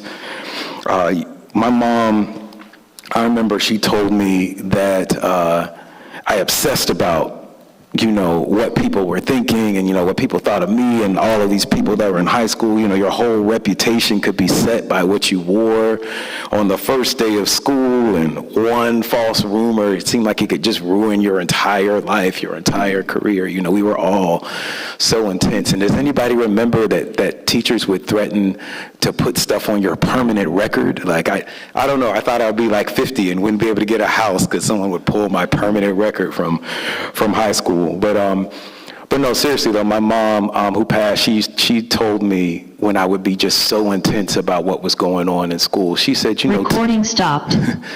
She said, 10 years from now, you won't even be thinking about these people. You won't even remember their names. Well, she was right. When I walked into that reunion, I couldn't remember people's names. I was like, oh, you look so familiar. And I say all this because being an elected official, being in public office, sometimes reminds me a little bit of high school. Every week there's like a new drama. There's this new drama unfolding. We're all so intense, and we think the whole world is watching everything that we do, when in reality, just like high school, most folks aren't paying any attention to us. And even though every disagreement feels like a betrayal and we'll never trust that person again, like high school, you forget a lot of those things. When I walked into this reunion 30 years later, half the pretty girls I obsessed over, I didn't even recognize. And the popular guys whose opinions would make or break you, I couldn't remember their names. And all of my biggest enemies, the people that I just wished would die, we were happy just to see each other still alive. We're all almost 50. And so it just made me realize that now that I am the age that my mom was when I was in high school, I realize that everything that we're going through on council will end the same way. 10 years from now, 20 years from now, 30 years from now, we won't remember the things that we fussed about. We will just remember that we went through this experience together, and we'll just be happy to see one another alive. So those are my thoughts. South Fulton forever. All right, Mr. Clerk, please sound the next item. Mr. Mayor and members of council, that brings us to Roman numeral 10, the consent agenda, items A1, B1.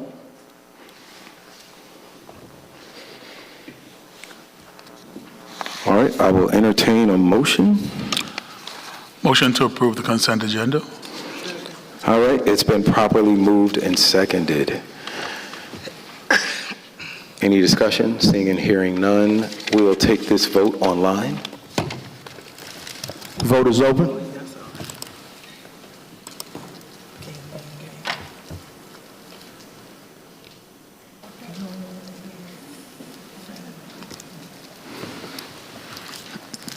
Yes, Councilman Rebel. You didn't get it? That motion was approved unanimously, 7-0. Thank you. Please sound the next item. That brings us to Roman numeral 11, alcohol license, rezoning, variance, and modification cases for motion and vote. The first case is an alcohol license application of Vinovine LLC doing business as Vinovine as applied for an alcohol license for the wholesale of wine at 215 Marvin Miller Drive, Southwest, South Fulton, Georgia 30336. This request is for a new license at this location. All applicable fees and inspections have been paid and passed. This is located in Council District 1. Staff recommendation is approval. Chair will entertain a motion. I move to approve the alcohol license for Vinovine LLC doing Vinovine. Yeah, that's good. Second. It's been moved and seconded. Any discussion? All right, seeing and hearing none, let's take that vote online. Vote is open.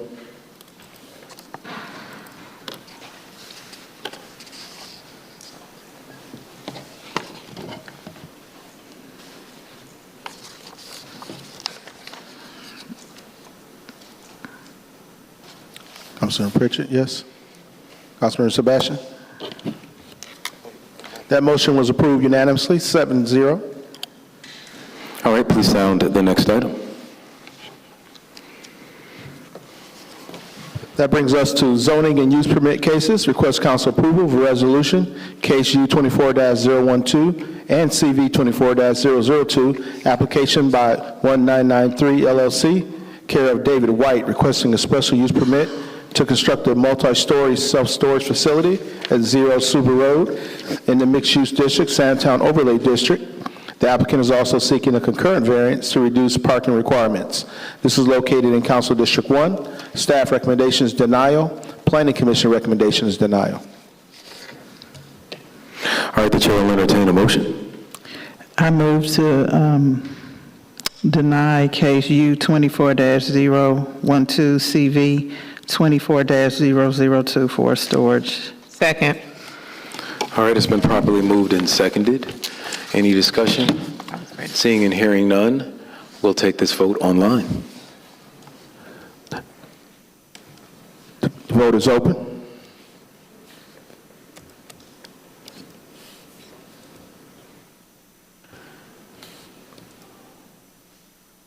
Mine is not there yet. It won't let us. It won't let us. Yeah. Yes. Yes to deny. Councilmember Gomes? Mine's stuck. Mine's stuck as well. Yeah. Okay. Hit refresh. And Councilman Rao? Well, I made the motion, so yes. Okay. Oh, here, let me. The motion to deny was approved unanimously, 7-0. All right, please sound the next item.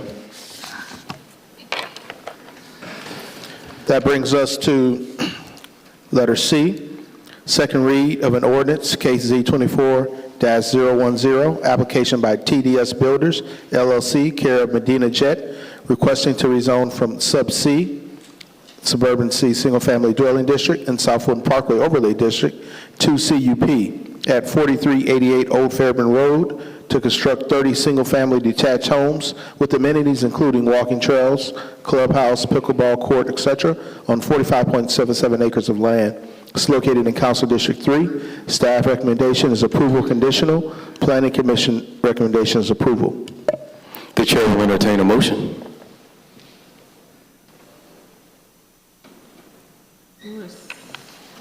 Let's see. Yes, I am looking for the conditions. Is the McClendon not here?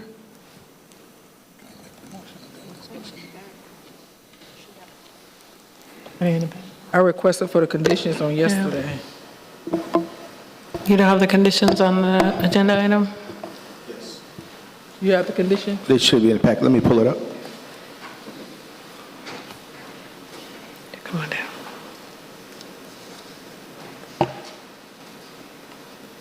I just got the ordinance, see any condition.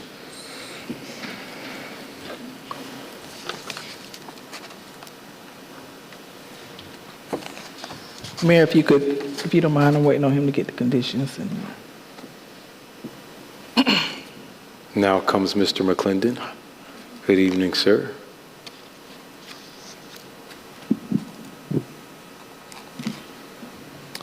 conditions on the ordinance for Z24-010, 4388 Old Fairview Road. Number one, the proposed development must be developed substantially in accordance with the attached conceptual site plan produced by Bowman Consulting Ltd. on June 7, 2024. Said site plan is conceptual only and must meet or exceed the requirements of the South Fulton zoning code prior to approval of a land disturbance permit. The development shall consist of no more than 30 single-family detached homes with the minimum conditions. A, minimum heated square footage, 1,100 square feet. B, minimum front yard setback, 20 feet. C, minimum backyard setback, 20 feet. D, minimum of 5 feet front yard staggered setbacks. And E, minimum side yard setbacks, 5 feet. Those are the conditions that were provided by staff. Did I miss the condition that, that would not allow 4 homes to be built no less than 1,100 square feet? Yeah, that's in there. Did I hear that? I didn't. That was letter A, minimum heated square footage, 1,100 square feet. Okay, thank you. I will move that we approve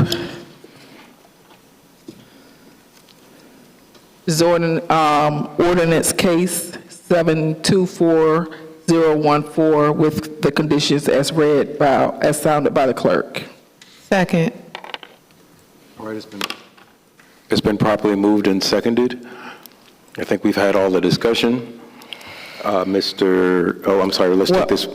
I'm sorry, I have one more. All right, the chair recognizes Councilwoman Williams. I just want to put on a record, there was a lot of miscommunication around this zoning. These are not tiny homes. We do not have tiny homes in our code, and tiny homes does call for 500 square feet or below. These homes will be built at 1,100 square feet. Thank you. All right, any other discussion? Seeing and hearing none, let's take this vote online. Vote is open.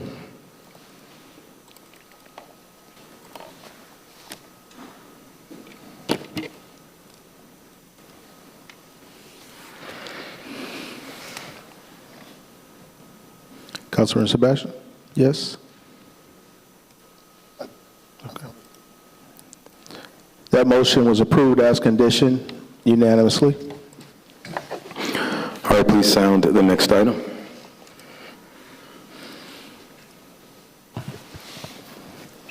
That brings us to letter D. Request council approval of a resolution, case U24-013, application by Fong Diep, requesting a special use permit to operate a nail salon at 5495 Old National Highway, Suite A5, in the C2 General Commercial District, Old National Highway Overlay District. It's located in Council District 5. Staff recommendations approval conditional. Planning Commission recommendations approval. The chair will entertain a motion. Entertain a motion to deny case U24-013. Is there a second? I'll second. All right, it's been properly moved and seconded. Any discussion? Discussion. The chair recognizes Councilwoman Bell.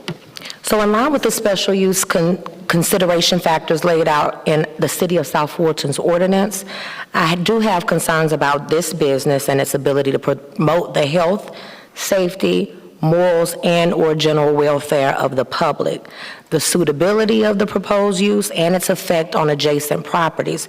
And for those reasons, I am moving to deny this application. Thank you. All right.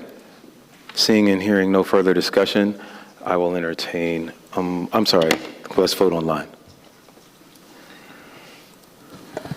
Vote is open.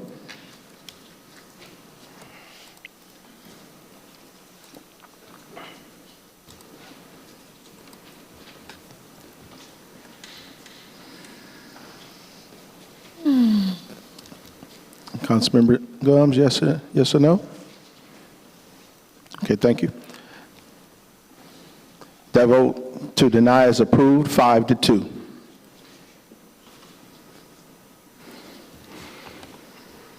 All right, please sound the next item. That brings us to letter E, second read of an ordinance case Z24-014. Application by Jordan Walker, care of Melvin Turner III, requesting to rezone from M1 to R3 at 0 Feltwood Place for the purpose of constructing a single-family home on .97 acres. This is located in Council District 5. Staff recommendation approval. Planning Commission recommendation approval. The chair will entertain a motion. I would like to do a motion to approve case Z24-014. Second. All right, it's been properly moved and seconded. Any discussion? All right, seeing and hearing none, let's take this vote online. Vote is open.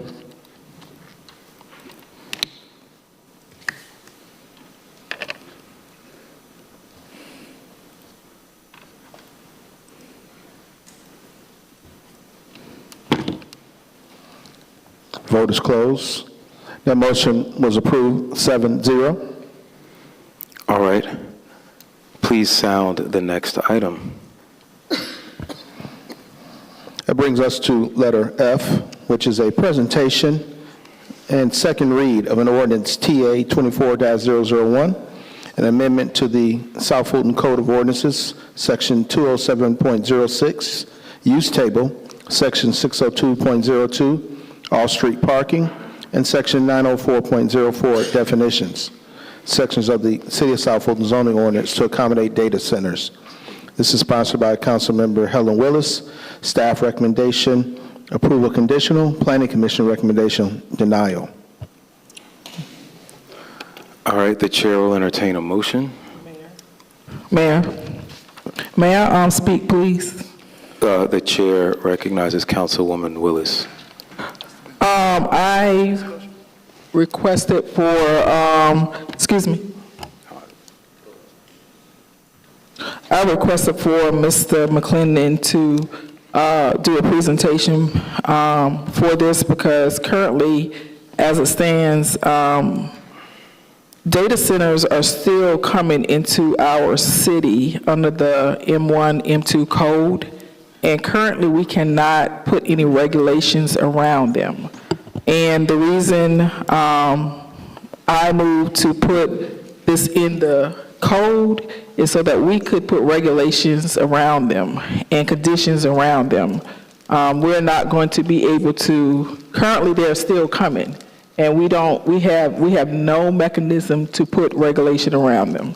And so I would ask City Manager if you would allow Mr. McClendon to proceed so that he can explain, give the presentation, and then we go forward. I am getting a lot of complaints from residents as we stand about the data centers that are being built on our borders.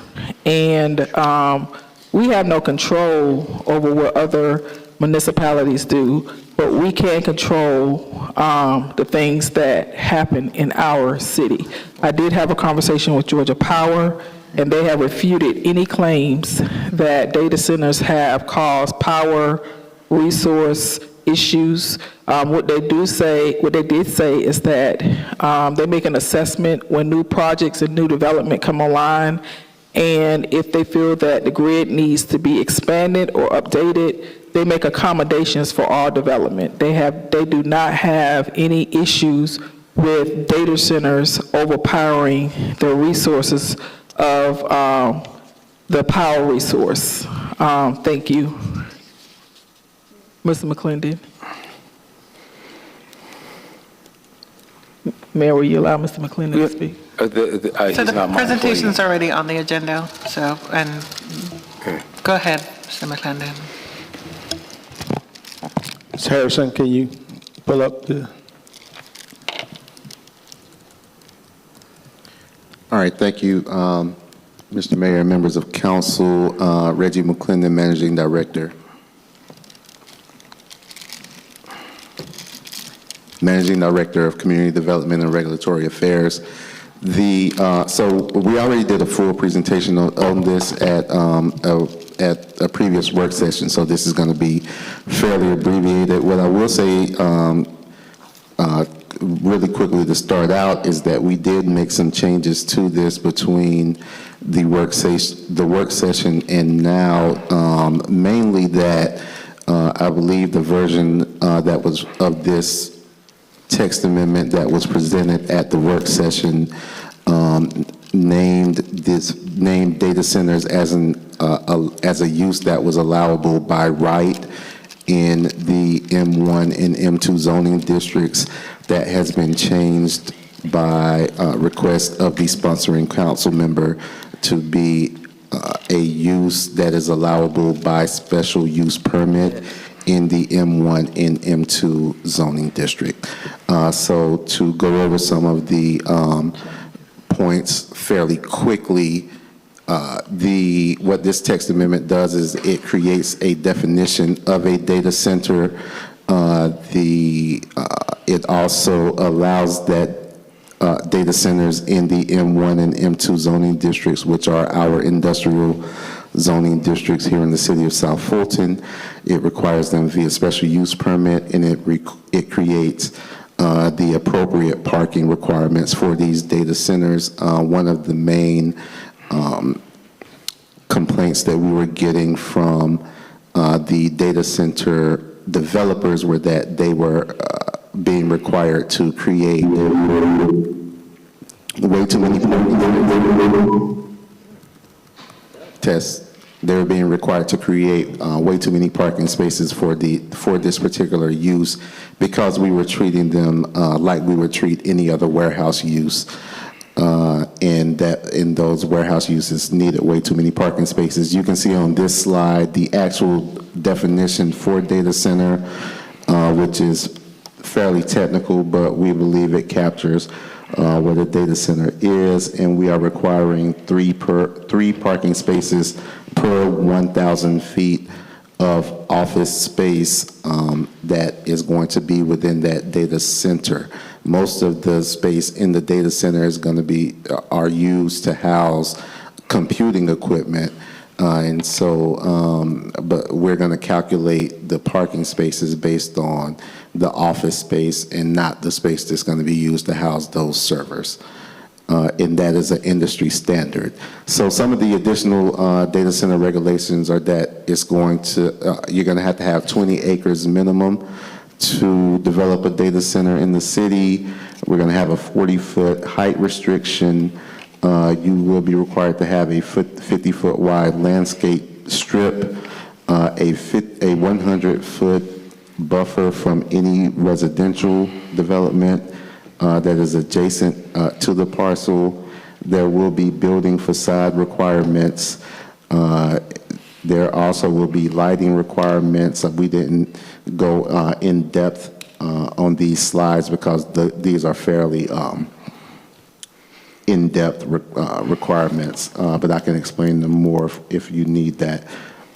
We also have some maximum sound level limits, and we have some requirements related to the energy substations.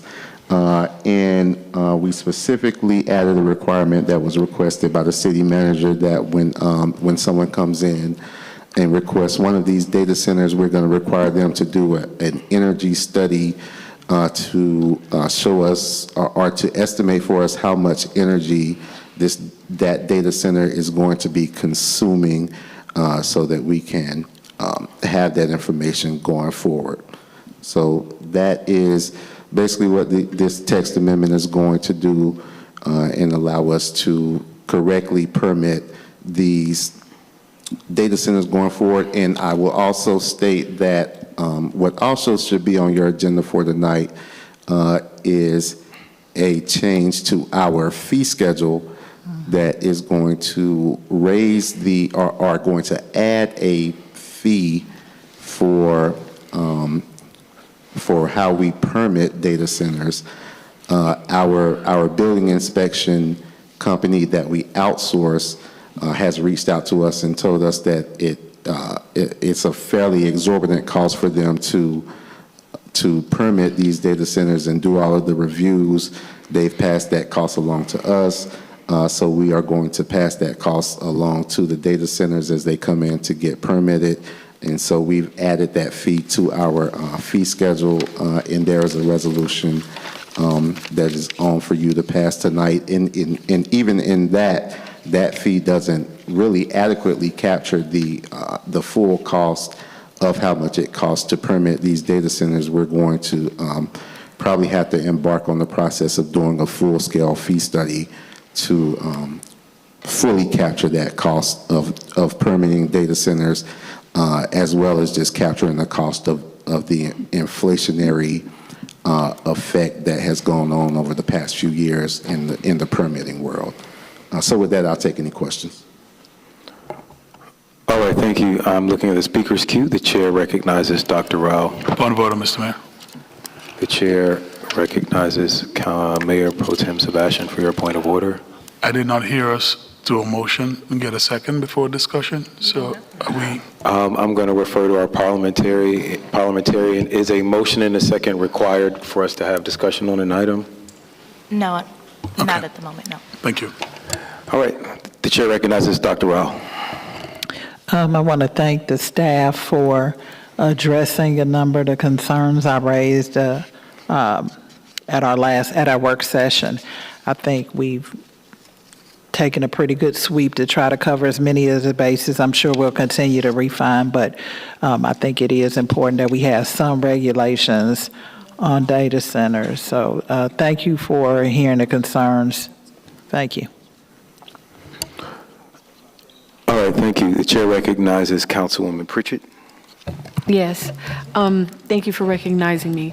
Mr. McClendon, on your summary sheet, in your agenda summary, item summary, it says in the status, it asks for a financial impact statement, and it says no. Is there a financial impact?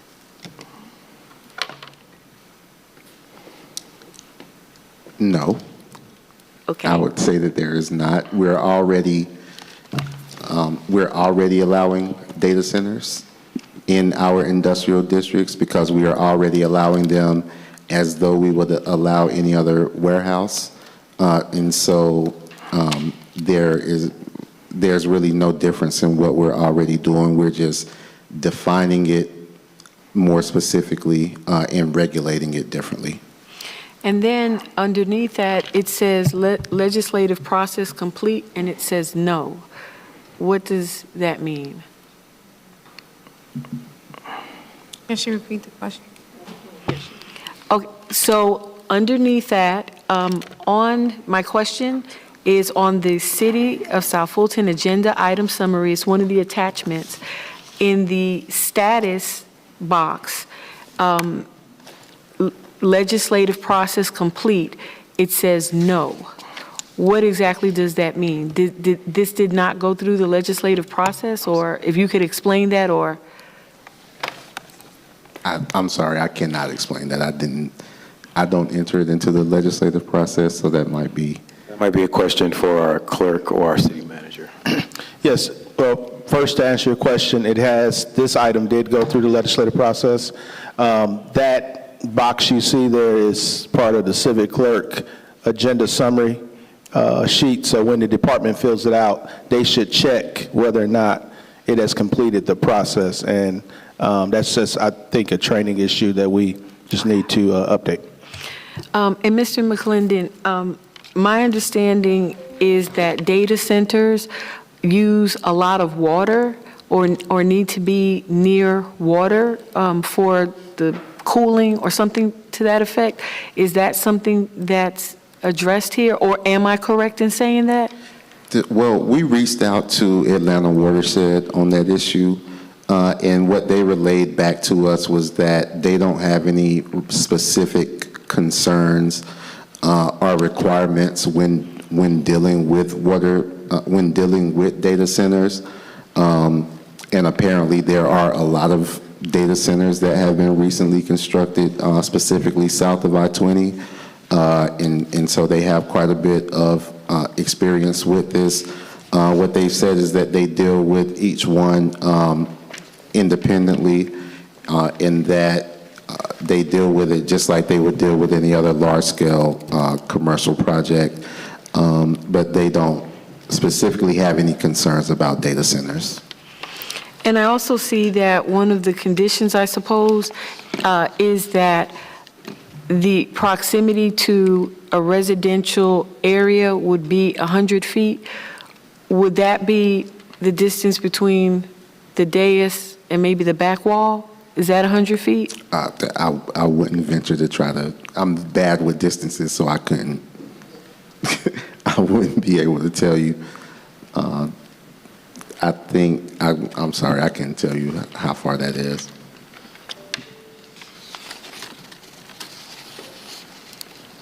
Chief Jones might be able to give us a good idea on that. He probably measures. Chief knows everything. Okay, thank you so much. I yield. All right, the chair recognizes Mayor Pro Tem Sebastian. Thank you, Mr. Mayor. Just to follow up on Councilmember Pritchett about the water, they are used for cooling. And by the way, thank you guys for putting this together. They're used for cooling. So the wastewater from data centers, they just flow back into the wastewater system? That's my understanding. Okay. The issue of light pollution, I know you mentioned about the minimum distance. I think you mentioned 100 feet. We do have some warehouses on our borders right now that are causing light pollution, especially in the wintertime, and residents have complained about it. So how are we addressing that for data centers if we're going to have these data centers that, if we even see the one that's been done in a neighboring city on Stonewall Tell, the size of that clearing, it's going to be a massive structure. How, in our city, how do we protect light pollution from going over into our residential neighborhoods? Right. Well, what we've placed in this ordinance is that any exterior lighting at a data center has to be designed in a way that that the light fixtures are shielded and that light is directed downward and into the interior of the property and away from adjacent roads and adjacent properties. And that's me reading directly from the language in the ordinance. So we tried to craft that in a way that we are making them design that lighting in a manner that that lighting is projected back onto the property itself and not being projected out onto neighboring properties. Okay. Thank you for the information on even the permitting and fee schedule. I heard someone ask if there was a financial impact, but it sounds as if this will address whatever financial impacts that we have been seeing due to the review cost. I think you mentioned that, correct? That's correct. All right. Thank you. I don't have any more questions. All right, the chair recognizes District 2 Councilwoman Gomes.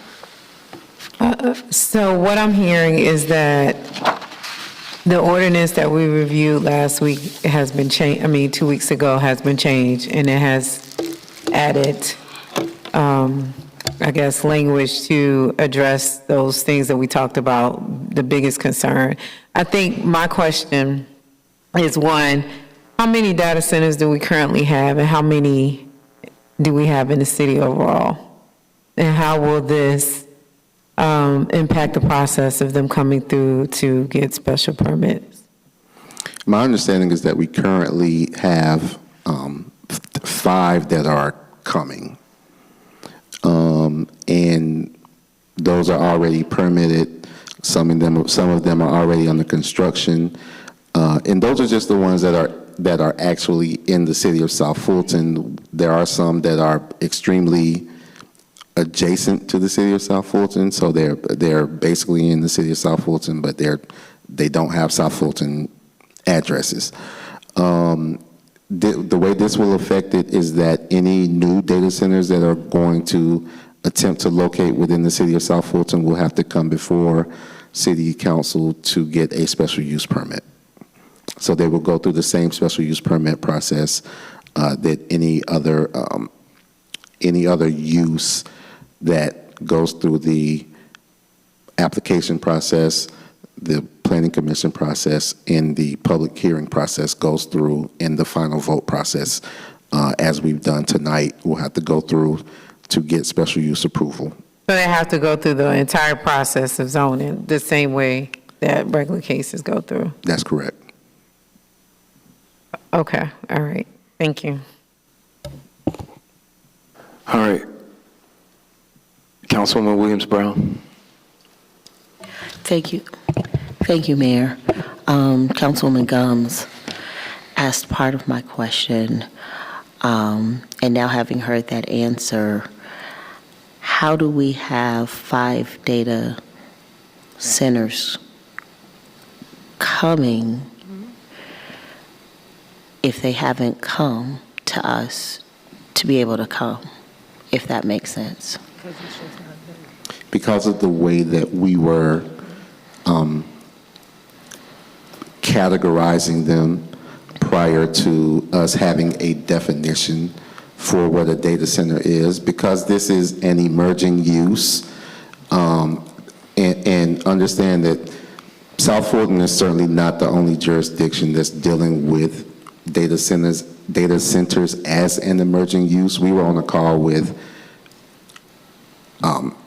the Atlanta Regional Commission and GDOT, I think on yesterday or the day before, because we are going through a development of regional impact study for one of these data centers right now. And they were talking about how they are having to make changes to the way that they define certain things, because data centers is a new use. It's a new category of uses. Adjacent cities to us, including the city of Atlanta, has just defined what a data center is in their code of ordinances. And so cities are kind of just now catching up to this data center use, and we're doing the same thing. So up until we created this definition that we're hopefully passing tonight, when these applicants came to us, we just categorized what they were doing as a warehouse. We said, well, it's just a big building, and you are doing what we would typically consider a warehouse use to be. It's just a big building, and you are using it to store things. It's just that what you are storing happens to be these large computer servers, and they're plugged in and they're doing computing. But we've now kind of figured out that that's not quite the same thing as what a warehouse is, and so we're redefining it, and we are regulating it differently than what we would regulate a warehouse to be. Okay, and so just to confirm that this amendment, all this amendment is going to do is put parameters in place so that anybody who wants to do a data center going forward will have to come before the council to get approval for it. So we won't just wake up one morning and there's 15 more coming. Approval or denial. Approval or denial, but it's got to come to us, and we just don't wake up tomorrow and there's 15 more that popped up like, whack-a-balls. That's correct. Okay. Thank you.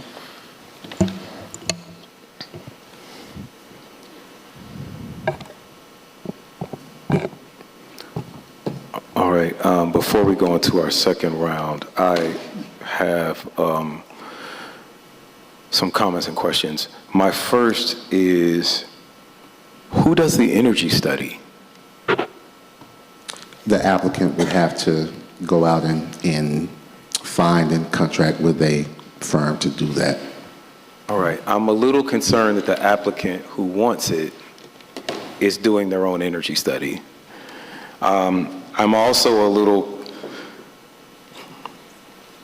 why can't we say these things? I don't trust ATL Watershed. I hear that they don't have concerns about data centers. I don't think they have enough concerns about South Fulton in general. So I'm worried that the people that we're asking to look out for our best interests have not necessarily demonstrated a pattern of looking out for our best interests, and that we might need to do some independent studies. One of the things that you just talked about was that one data center is so large that it has to go before the Atlanta Regional Commission as a development of regional impact. Like most developments that we do don't go in front of the Atlanta Regional Commission. You have to be super big. I think maybe Westwood might be the only one that I know that we've done a development of regional impact where it impacts the entire region. I'm hearing the Cedar Grove Village Center has as well. So these things are huge. I know that we have to do something because we have all these applications in the queue. We have that with other things as well. But I really, I'm going to invoke Councilwoman Gilliard and pour out some libations for her. She used to talk about us needing to do our comp plan. I know it's coming. I know we're doing it. I really just think that, and I'm glad, first let me say, Councilman Willis, this legislation is miles ahead of where it was when it started. And I'm glad that I guess these will be coming to us to make decisions about. But I would just ask, as we deliberate about these individually as they come before us, that we just really, we got 5 already. Let's see how the first 5 do. Let's do our comp plan to see where we want to put these in the city, because we keep adding special use permits and hearings. We wouldn't have to do that if we just said, all of these things are going to go here, all of these things are going to go here. We wouldn't have to keep having hearings and decisions about it. You would just plug them in where they're supposed to go, which is how many planned cities do things. So I just want us to be cognizant of that, no matter how we decide on this today. And with that, I'm going to go back to the queue. The chair recognizes Councilwoman Willis.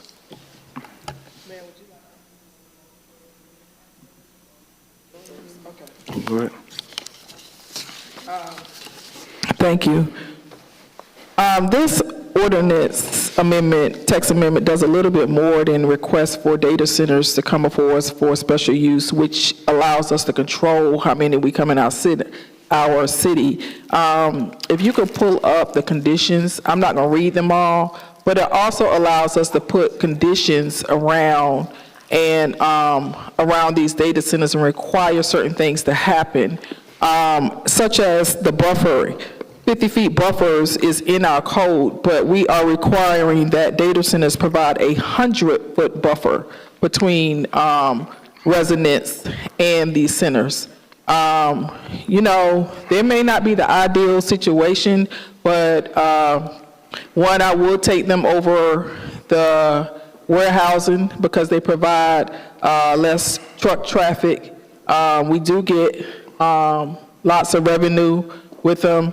But the thing is, they're coming. We got 5 coming to our city right now with no regulation, none. We can't put any regulation around data centers at this time. They're coming in as warehouses, and we have no regulations, and we're not stopping them.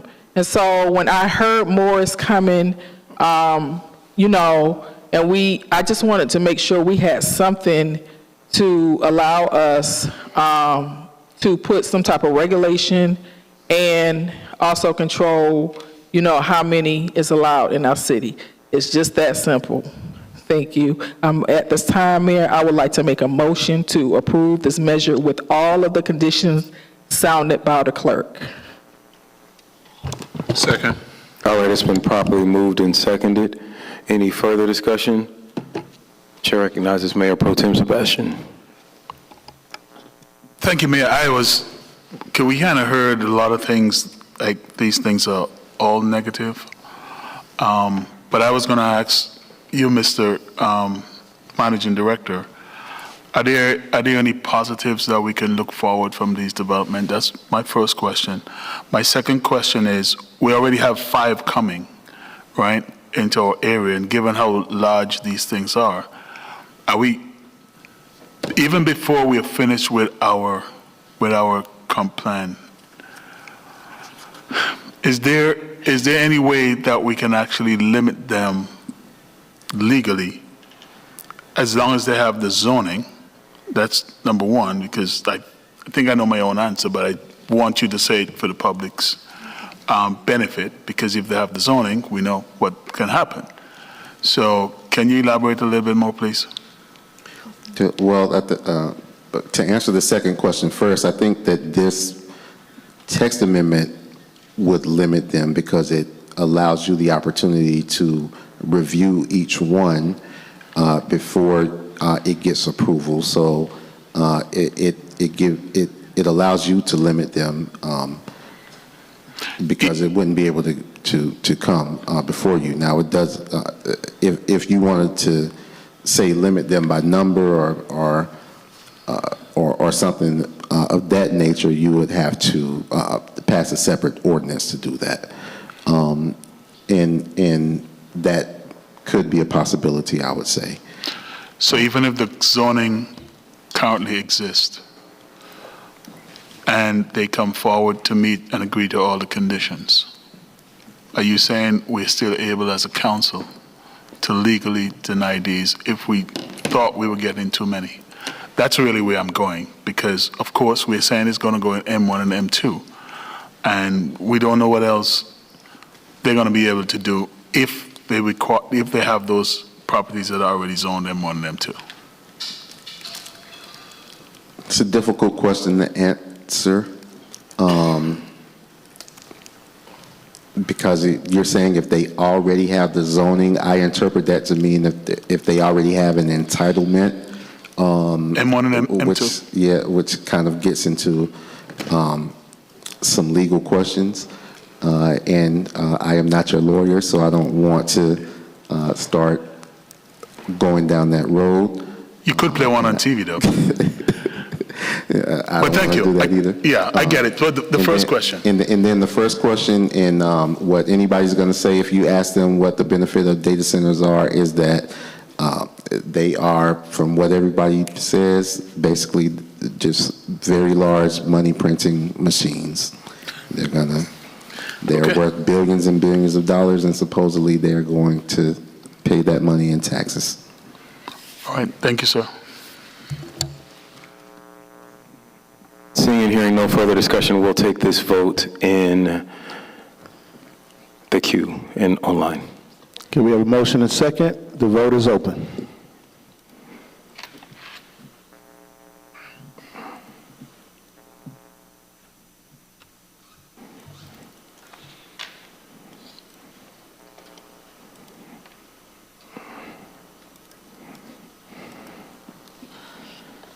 Vote is closed. That motion is approved, 6-1. I'm sorry. Actually, 7. Councilmember Williams-Brown votes in the affirmative. That vote is approved, 7-0, unanimously. All right, please sound to the next item. That brings us to item G, request council approval of a resolution approving the update of the City of South Fulton citywide fee schedule to add data centers. The chair will entertain a motion. I move to approve the citywide fee schedule to add data centers. Second. It's been moved and seconded. Any discussion? I think we've discussed data centers enough tonight. We'll take this vote online. The vote is open.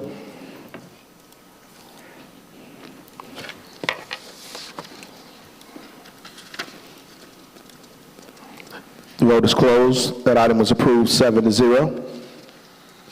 All right, please sound to the next item.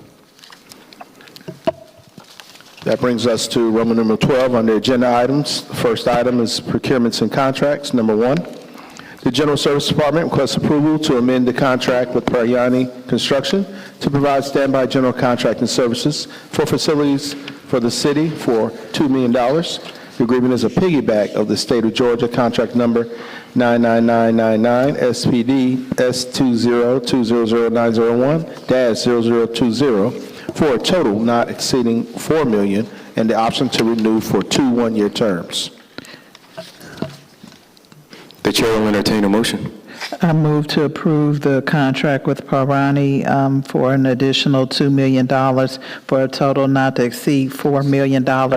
In addition, I approve the General Services Department request to approve the contract with JOC Construction to provide standby general contracting service for city facilities for $2 million, contract number GAST03040820-LRI, and the General Services Department request with Miller Knoll to provide furniture at discount prices to the city. The agreement is a piggyback of contract 99999-001 SPD 0000198-0018 in amount not to exceed $250,000. That contract was effective December 1st and expires November 30th, 2025. In addition, I approve the Information Technologies Department's partnership with General Services and Risk Management and requesting the council to approve the contract with Samsara, contract number 23-6692-01 for fleet management solution and other technologies not to exceed $625,000 annually with the option to renew for 4 years. The contract will be effective September 25th, 2024 and expires September 24, 2025, as well as the agreement with Fire Recovery USA LLC to perform billing services for the city of South Fulton in connection with motor vehicle incidents and other emergency incidents for the fire department, as well as the process outstanding payments to GERMA for deductibles for South Fulton Police Department claims in amount of $177,960.11 for professional services. You missed one. Did you want to approve did you say the one that we added from the city manager? Would you just read that one into the record? Yeah, for item 7A5, the item was request council approval of a resolution approving the lease of real property located at or near 455 Great Southwest Parkway. I will add that to the list. All right, it's got properly moved and seconded. Any discussion? All right, the chair recognizes Councilwoman Gums. The item is for Miller Knoll. So those are for city facilities. I didn't see anything as far as determining what city facilities they are and how are you managing the priorities, like who goes first and what? Sure. This is generally for workstations for mostly around the furniture. Was it the furniture question? Yes. Miller Knoll? Let me see. Right. It's not to exceed $250,000. It's mostly for our City Hall rebuild. As you know, we're putting meeting space there. We're going to need chairs and other furnishings. We're also going to be equipping some of the spaces with workstations, different size, different type to maximize the seating in that space. So the majority of that is going to be for City Hall, but we also wanted to be able to replace furniture in some other city facilities as needed as well. Okay, thank you. I have two questions. The first is like Councilwoman Gums. If people are interested in what projects these contracts are covering, is there somewhere they can go on the website to see like a list? Of the specific projects, most of the specific projects are called out in the city manager's report. General Services does a very detailed city manager report. What we can do is add the contract numbers on each of them, if that's helpful. But there's a very extensive list of facility projects, and if you recall, this is going to support, these contracts are going to support what we put in the budget.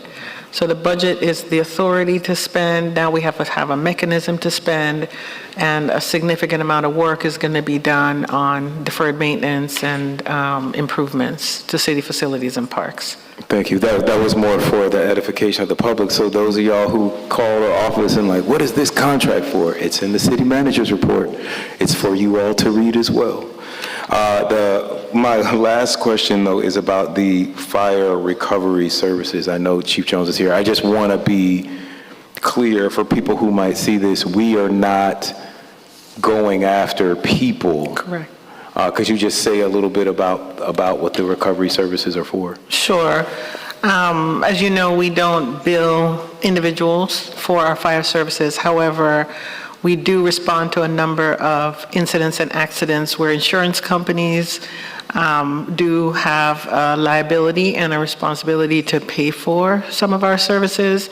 So this provides us with a third party that will be able to handle that for us. We will not be billing citizens or individuals. This is specific to insurance companies. Thank you so much for that. Incidents and accidents. Thank you. All right, seeing and hearing no further questions, we'll take this vote online. This is approval of item A1, 2, 3, 4, B1, B2, and the add-on item 7A5. The vote is open. Councilmember Pritchett votes in the affirmative.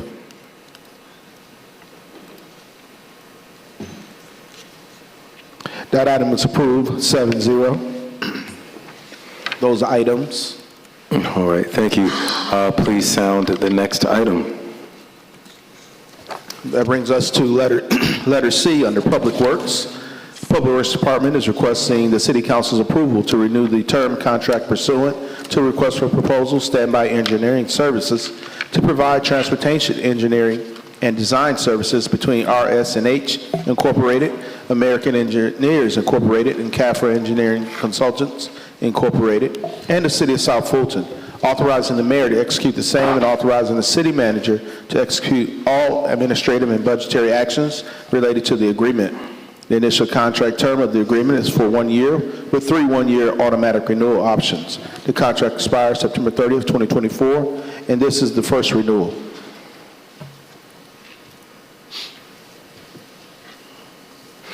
All right, the chair will entertain a motion. I'd like to make a motion to approve the Public Works Department in requesting the City Council's approval to renew the term contract pursuant to a request for proposal, RFP, standby engineering services to provide transportation engineering and design services between RS&H Incorporated, American Engineers Incorporated, and is this CAFRA? CAFRA Engineering Consultants, Inc., in the City of South Fulton, authorizing the mayor to execute the same and authorizing the city manager to execute all administrative and budgetary actions related to the agreement. The initial term of the agreement is for 1 year with 3 one-year automatic renewal options. The contract will expire September 30th, 2024, and this is the first renewal. I'd also like to do item number 2,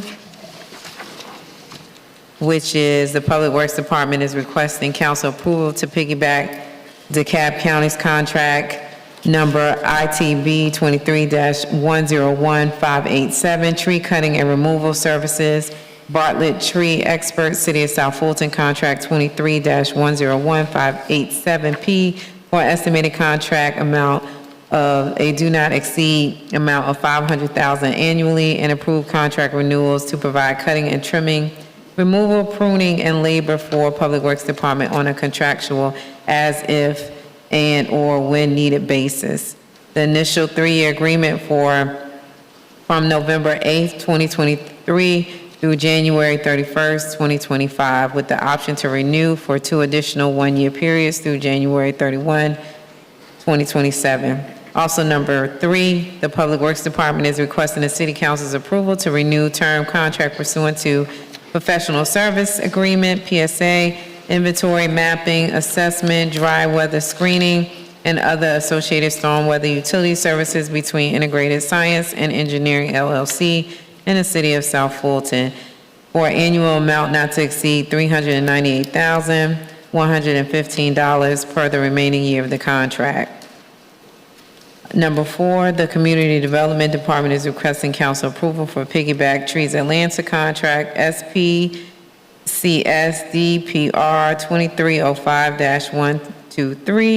2305-1230331, community-based forestry, tree pruning, community educational outreach, restoration, forest restoration, and tree care services. Tree Atlanta, City of South Fulton, not to exceed an annual amount of $250,000 and no cents. And then also, too, lastly is the second read for the amendment of the Chapter 6 Tree Preservation of Title 14 Environmental Section 14-6012 bonding of the Code of Ordinance, City of South Fulton, Georgia.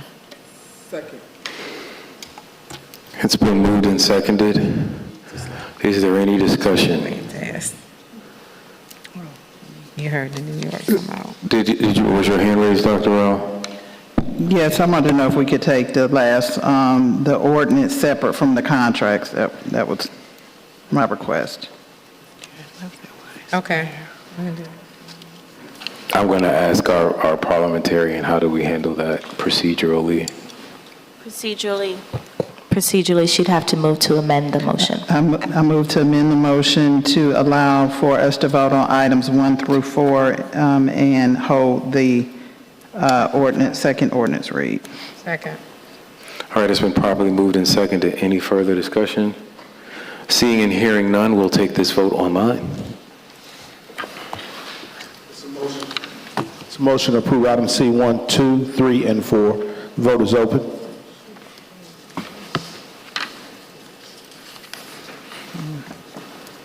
It's not letting us.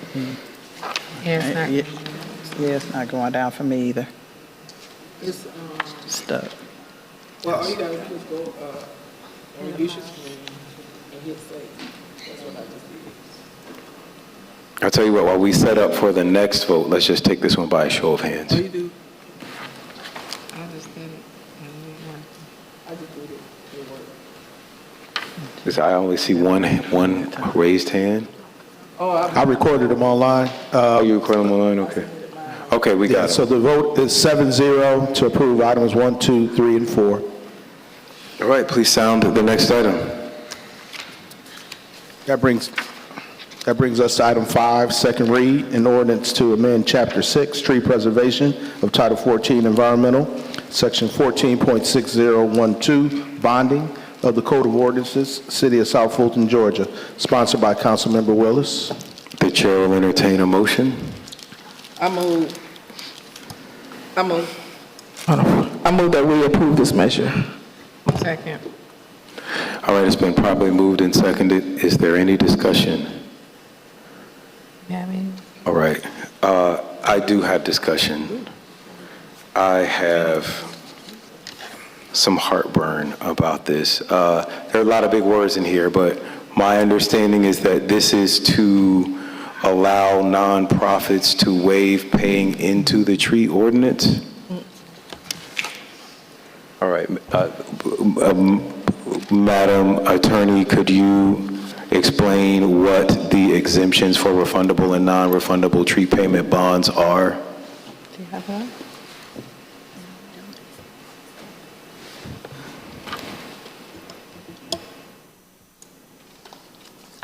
Regarding the nonprofit, are you referring to number 5, the second read? Yes.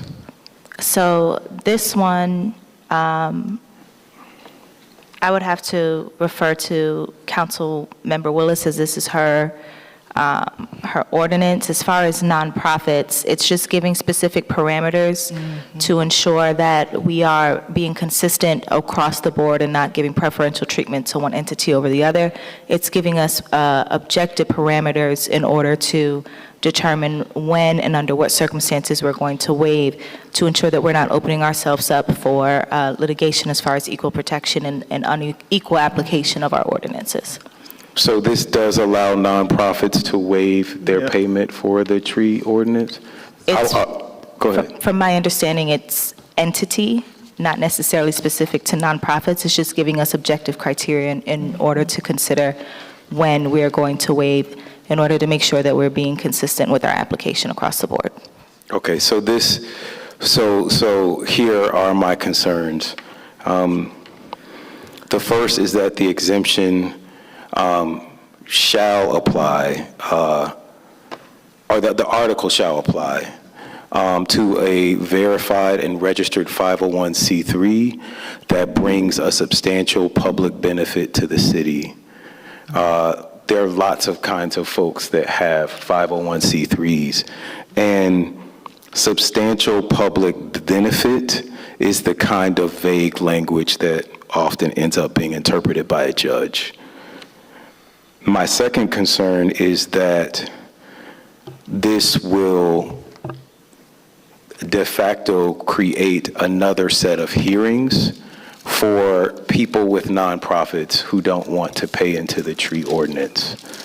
And so in addition to nail salons and hair salons and alcohol licenses and short-term rentals when they return and data centers, which we just passed, we're adding possibly another class of people who will be before us asking for waivers.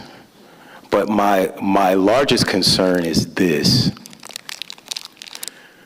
For developers who are building things in our cities, for private developers, we have a waiver system. It's the tax allocation district, right? So if you are a for-profit company and you buy a piece of land that's $1 million and you put $20 million of investment into it, you can be in a tax allocation district where for the next 20 or 30 years, you only have to pay taxes on the million that the land was originally priced at. You don't have to pay the taxes on the 20 million for like 20 years. And that's supposed to incentivize private developers to build things, right, in our city. Nonprofits never pay taxes. If I put $20 million into land as a nonprofit and it ends up being valued at $30 million, I will never pay taxes on those because nonprofits don't pay taxes. So I think that our federal tax code already provides substantial incentives for nonprofits to do business. And I think that this could open up a can of worms that we will have to manage, but is also just not really financially necessary because the tax code already provides such incredible incentives. And with that, I will turn it over to Councilwoman Willis. So with all due respect, Mayor, this is why, as a presiding officer, it states that you are supposed to ask questions and provide factual information. This nonprofit that is seeking the tax credit does pay property taxes. And as a matter of fact, they will be paying substantial property taxes when they complete this $24 million development.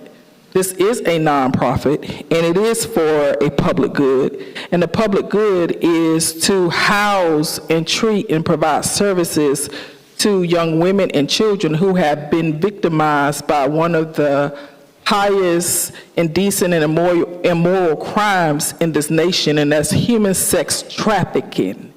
And so while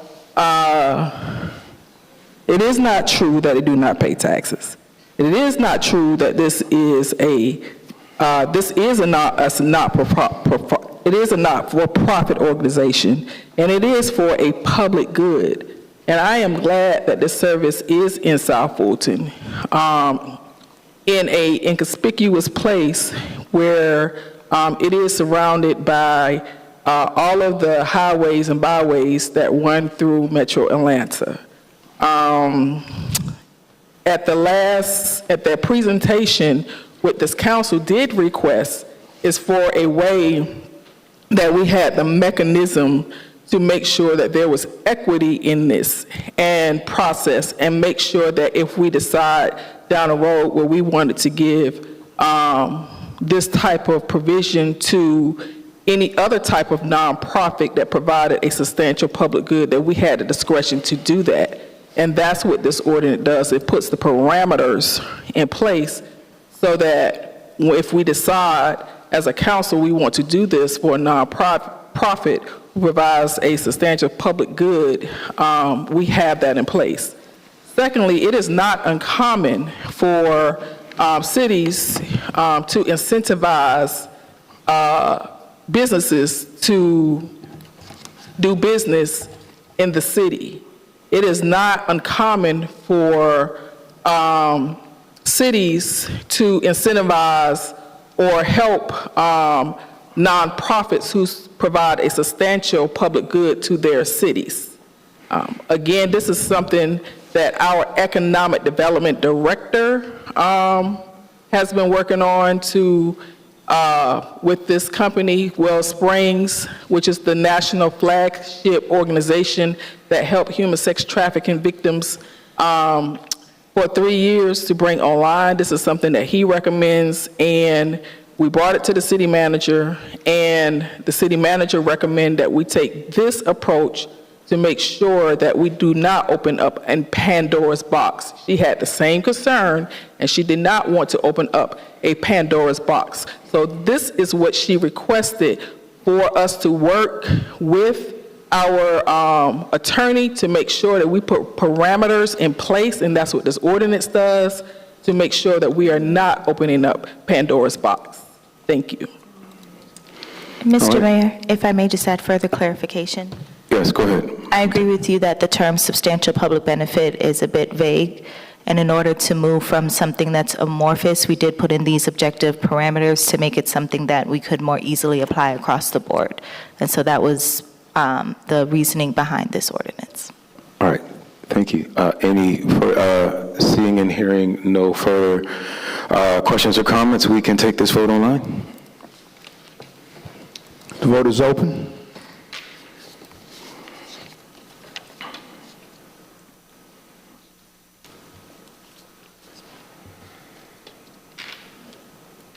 The vote is closed. That item fails 4-3. All right, Mr. Clerk, please sound the next item. That brings us to administration.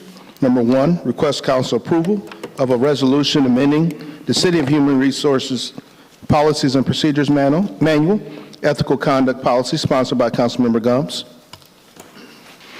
The chair will entertain a motion. I'd like to make a motion to approve the request, a resolution amending the city human resource policies and procedures, ethical conduct policy, as well as the request to council approval for a resolution amending the city human resources policy and procedures manual. I work very closely with the department when trying to draft this legislation in regards to some concerns that were happening within the city, and you will show that it is a comprehensive attempt to address ethical conduct of city employees, and overall, I hope you all will support this legislation. Second. Did you motion to approve? Yes, I did. Okay. All right, it's been properly moved and seconded. 1 and 2. 1 and 2, any further discussion? Seeing and hearing none, let's take this vote online. Vote is open.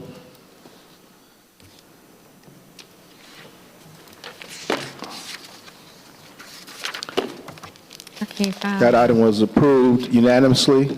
Those items 1 and 2 were approved unanimously, 7-0. All right, please sound the next item. That brings us to item 3. Request council approval of a resolution to amend resolution number 2303-024, requiring certain protocols from members of the public and City of South Fulton business owners making comments. This is sponsored by Council Members Pritchett and Williams-Brown. The chair will entertain a motion. I move to approve the resolution to amend Resolution Number 2023-024, requiring certain protocols for members of the public and of the City of South Fulton business owners making comments as sounded. Second. It's been properly and multiply seconded. Any discussion? Seeing and hearing none. No, we'll- Mr. Mayor, I do have discussion. Oh, I'm sorry. I see first Dr. Rao. I'm going to say, we just got to the point where our meetings have started operating efficiently. I don't see where it would be of any benefit to continue to talk about issues that are not germane to the issues before us. I think each of these council members have made themselves accessible to the public. I take calls every day, all day from constituents, and I am concerned because we were at this place previously, and I didn't find it to be an effective way to just let anybody, and especially people who are outside our city. So I just wanted to say that. The chair recognizes Councilwoman Pritchett. Thank you for recognizing me, Mr. Mayor. I do want to make a clarification here in this item. Let's see. On page 2, section 1, letter B. I did not request for it to be changed, the comment time limit to be changed to 3 minutes. I would like for it to remain the current 2 minutes. So to put context behind why I've introduced this with Councilwoman Williams-Brown, since I was elected, citizens expressed to me that they feel that they're not being heard. However, I do agree with Councilwoman Rao. I am available to my constituents and pretty much anyone who needs assistance that would like to talk to me about things.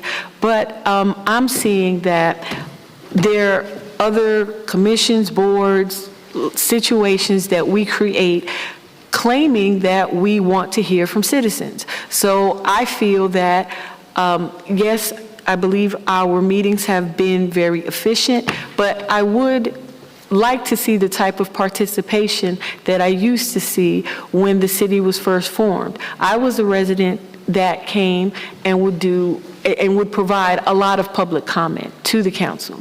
And I have seen as of late that we don't have the type of citizen participation that we used to have. So I'd like to see that come back. And I think that it has worked well, and I believe that sometimes we do need to hear what's on the citizen's mind or them bring things to our attention where perhaps they don't have the ability to get in contact with us directly for whatever reason it is, although we are available and we are accessible. Additionally, there are issues at times that there may be a subject matter expert or someone that can weigh in and offer a testimony through public comment on a measure that's on our agenda that does not reside in our city. Although we can, I guess, amend the rules or waive procedure to allow them to speak, the deliberation even on that winds up taking 10 to 15 minutes when we could have just allowed somebody to speak. So I have introduced this so that we can have the transparency that people claim that we want to have. I would like to see that codified. And with that, I will yield.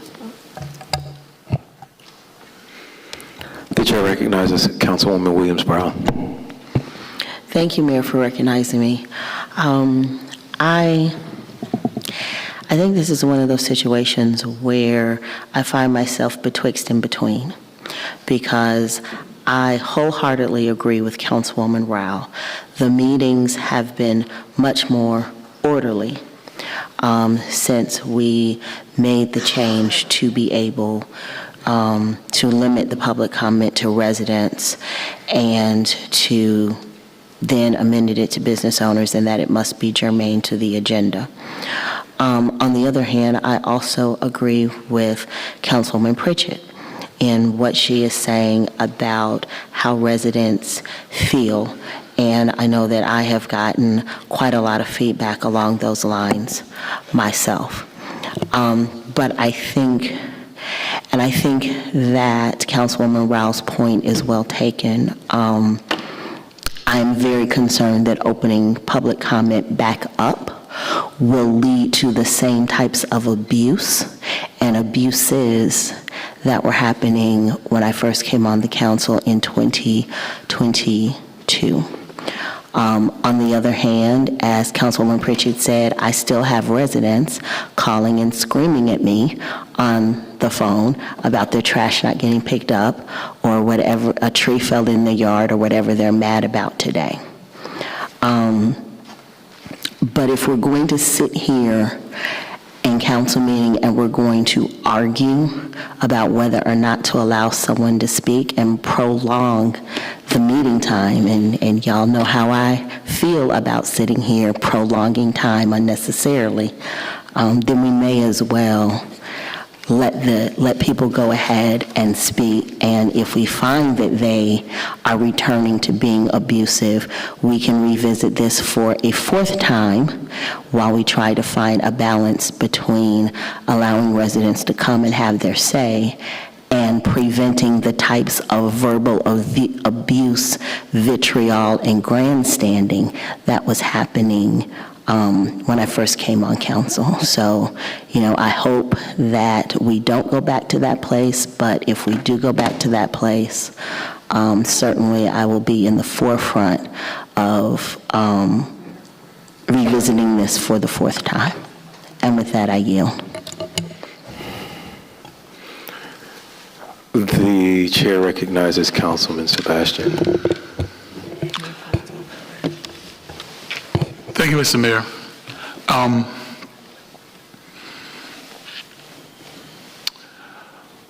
In terms of hearing from citizens, I think I hear from citizens every single day.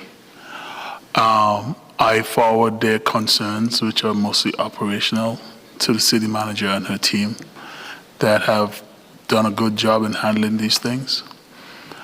What I've heard from my citizens about meeting attendance, and this is just my citizens, two things. A lot of them say, you guys are doing great work, you got it. The other thing I've heard is, man, we busy trying to take care of a life. Because life, as they say, life does be lifing, right? I agree that we don't have enough participation across the city, but that's not just with the city council meetings. We could be having town halls in our district sometimes, and we think we don't have enough participation. What I did not like when I first got on this council, and it really irked me because I couldn't clap back at some people. I think it was either my first or second meeting, someone came up to the mic and started talking about recalling. I think it was my very first council meeting, recalling me. And I'm like, hey, I just got here, what did I do? Right? So the conditions that existed then are not the condition now. And I'll just remind the folks who were here very early, not everyone, that when I got sworn in, part of what I said is to, listen, just show up, do good work every day. And yes, I said it, to be a boring city. Keep out of the media and keep out of the drama. And a lot of that stuff was happening right in this hall and at Welcome Hall with citizens, sometimes intentionally, came into these forums to attack people on this stairs. And I'm like, no, we've settled that down now. So let's keep it moving. We've just approved a large budget, a record budget. We're going to be doing some additional great work across this city. And let's keep the train moving. If folks have concerns, they know how to reach all of us. They get our newsletters, and they can email us back individually or talk to our staff. But in terms of opening this thing back up where we don't concentrate on the people's business here, and we get attacked in this hall or at Welcome Hall, I just can't support that at this point. Thank you. The chair recognizes Councilwoman Willis. Here's the thing. Thank you for recognizing me. The problem is people are not enforcing the rules. We made the rule that we will allow residents and business owners to speak with agendas on the item. And there are council members who want to suspend the rules and allow people to speak when it suits them or when they think somebody is going to be attacked. And so the rules were suspended to let a so-called subject matter expert talk on an item that was on agenda, and that was not discussed. What was discussed is a council member defaming somebody's character and a council member needing to give somebody an apology. And that was warranted, but the rules should not have been suspended for that to be discussed. That was not germane to the item on the agenda, and the presiding officer should have stopped that person. And so the issue that I have is we want to sit here and complain about residents attacking us. And I agree with Councilmember Rao. We have been on this council for 7 years and we have endured a lot. We have taken a lot of abuse, and we got things now where things are calm. We got things now where the meetings are run efficiently, but I just think that rules should not be suspended so that people can attack your colleagues. I went back when I saw this measure on agenda, and I went back and reviewed the tape that made me say, look, if we're going to suspend the rules just to allow people to talk that don't live in the city or have business in the city, then why have the rules? We suspended the rules, and the item that was supposed to be discussed was use of force and creating this use of force committee, and then that was not discussed at all by that individual. What was discussed is I defamed that person's character, which I admitted to not defaming her character, but saying something that may have been incorrect, and I apologize. But that was not the item on the agenda. So what I'm saying is, let's not allow people, let's not suspend the rules to allow people to attack colleagues. If we're going to have this rule in place, which it should be in place, then we should make sure, Mayor, and everybody on this diocese, that we comply with the rules. If subject matter experts want to talk about legislations, there's a proper way to do that. There's a proper way to do that. We got a police chief back there who's the chief law enforcement officer of this city. And if anybody wants to talk about law enforcement issues, then they work with the police chief. And if he feels that person needs to come before this council, then they work with the mayor, the city manager, and this council to do so. I yield. I do not support this measure.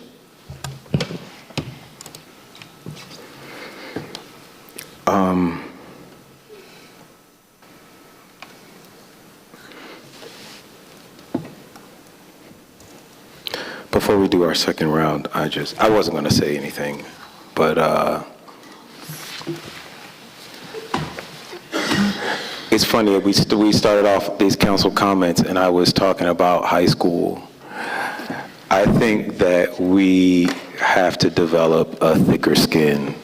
I've been here 7 years. I've heard people say all manner of things against me. I think that's part of the office. People are going to get up here and be emotional.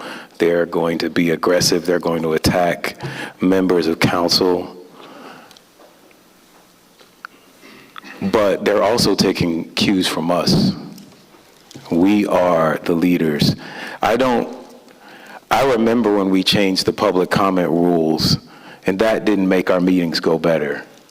Our meetings went better when we got better. I think that we're the key to having more civil meetings and how we speak to one another and how we speak about one another when we aren't in the room our residents pick up on all of that, and they will reflect the decorum that we represent. Even now, there are people that are talking while I'm talking, right? And there are people that demand that I enforce a rule when they are feeling offended and say nothing when someone else is being offended. So we've got to be fair, we've got to be impartial, and we have to keep having decorum regardless of what happens in the public. I think that it's great to let people come and say whatever they've got to say. That's just part of the job. The chair recognizes Councilwoman Pritchett. Thank you, Mr. Mayor. In this, let's see, in section, I'm sorry, just trying to pull it up. In section 2, where it talks about the city manager having to respond to any public comments made, I would like it to have, instead of giving her the reasonable effort to answer within 2 days, I would like it to be reasonably 7 days to allow her time, to respond to her schedule. And thank you again, Mr. Mayor, for your commentary. Whether this measure passes or not, it's just an effort on my behalf to give an opportunity for the citizens to speak, the citizens to give us input and weigh in. I also appreciate that Councilwoman Gumbs put in legislation before this to address conduct and certain things, because people, first of all, I don't invite anyone to come to the city and give them a script as to what they say. I don't have control over people like that. It would be nice, but I actually don't. I don't even control my children in that manner. But when grown people come to address people mischaracterizing them, people have a tendency to get emotional, and the subject matter expert did come. And the subject matter expert, I believe it was probably her intention on speaking on the issue that was going to be voted on. But when you speak about someone and you say things that affect them, they want to clarify things for the record.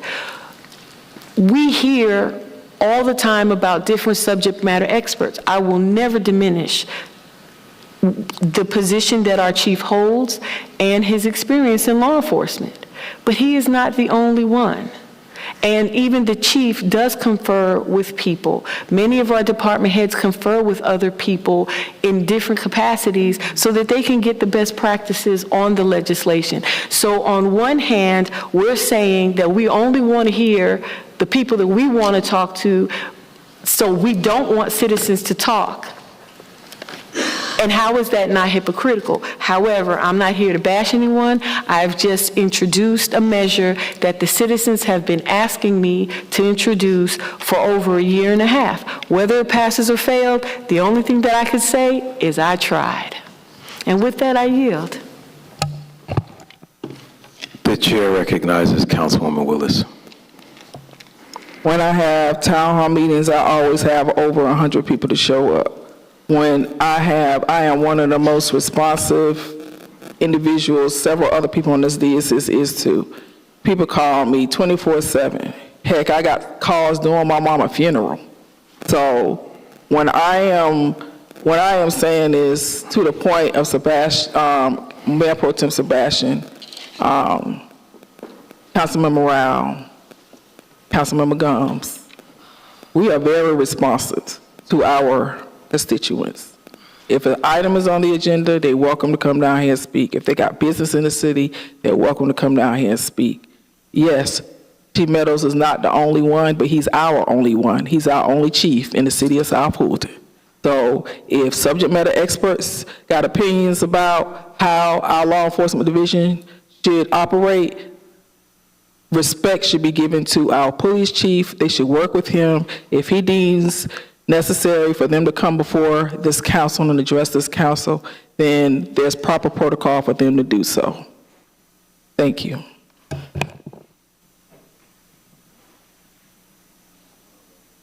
Seeing no one else in the queue, Madam City Manager, did you have an amendment? I think Councilwoman Pritchett already addressed it. I don't get a vote. I'm just saying I've been doing this for 34 years, and in 34 years, I haven't worked for a government that lets anybody come up and speak on any topic from any sector. I don't think it's responsible. That's just my comment. All right. And with that, let's take this vote online. The vote is open.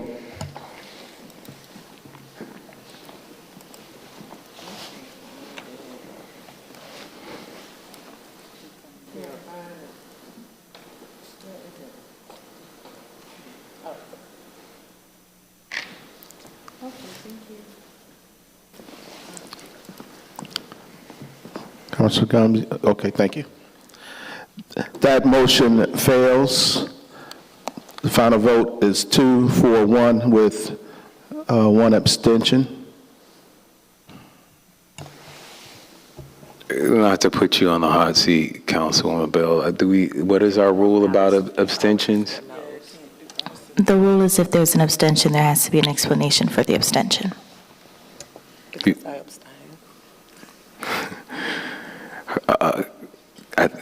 You have to speak into the mic and offer your abstention. Yeah, it's not the rule. What is the parliamentary rule? I'm sorry, could you repeat that, Madam Parliamentarian? Because there's already 4 votes. My understanding of the rule is if there's an abstention in the vote, there has to be an explanation for the abstention. If there's another understanding, I'm welcome to hearing it. Point of order. The chair recognizes Councilwoman Willis for her point of order. The charter speaks to rules around the extension, and the charter states that you cannot abstain unless you have a conflict, and you have to state what that conflict is. That is in our state charter. City charter. Yeah, the charter is a state Okay. document. All right. We have that from the charter, so Councilwoman Bell, unless you have a reason that you are in conflict, you will have to pass a vote. I'm past the vote. Yeah, on there. It doesn't matter, it's already passed. It's 4. The only way she cannot vote is if she's not on the side. Correct. It doesn't matter. No, she can't be here. I'm being asked to enforce the rules. I've just been taken out to the shed about endorsing rules, so I'm enforcing rules. So Well, you can change it to yes. Either way, it's yeah. it doesn't matter at this point. Councilman Bell wishes to change her vote to a yes. And it still failed. All right, still fails 3-4. So why does it? I thank you for your cooperation, Councilwoman You Bell. are very welcome. Thank you, Mayor. Please sound the next items or the last items. So that brings us to the add-on items. The first add-on is request council approval of a memorandum of understanding between the University of Georgia Fulton County Cooperative Extension and the City of South Fulton Department of Parks and Recreation for a Welcome All Recreation Center Fresh Mobile Market. This is added by Councilmember Willis. The chair will entertain a motion. I move that we approve this measure. This is a program. Let me explain it. I will withdraw my motion. This is a program that came by way of Fulton County, and as stated, Georgia College. And what it is it happens at Decision Point. They put out a grant every quarter, and they ask you to apply. And so this is really for a senior program for them to come in and do cooking demonstrations and make sure our seniors get healthy food in order to cook. And so there this is a year MOU, and the program will start at Welcome Mall from October 1 through October 30th, and they will re-up every quarter. So everybody has seen the fresh market come out into the community. All right, so I motion that we approve this measure so that we can have this benefit for our seniors. All right, it's been properly moved and seconded. Any further discussion? Seeing and hearing none, we'll take this vote online. Vote is open.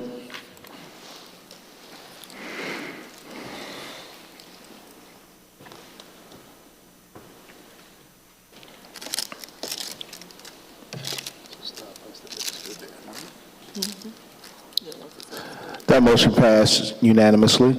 All right, please sound the next item. Next item is approval of a special event, South Fulton International Film Festival, November 18th through the 21st, 2024. This is added by Mayor Khalid. The chair will entertain a motion. Second. It's been properly moved and seconded. Any discussion? Seeing and hearing none, we'll take this vote online. Vote is open.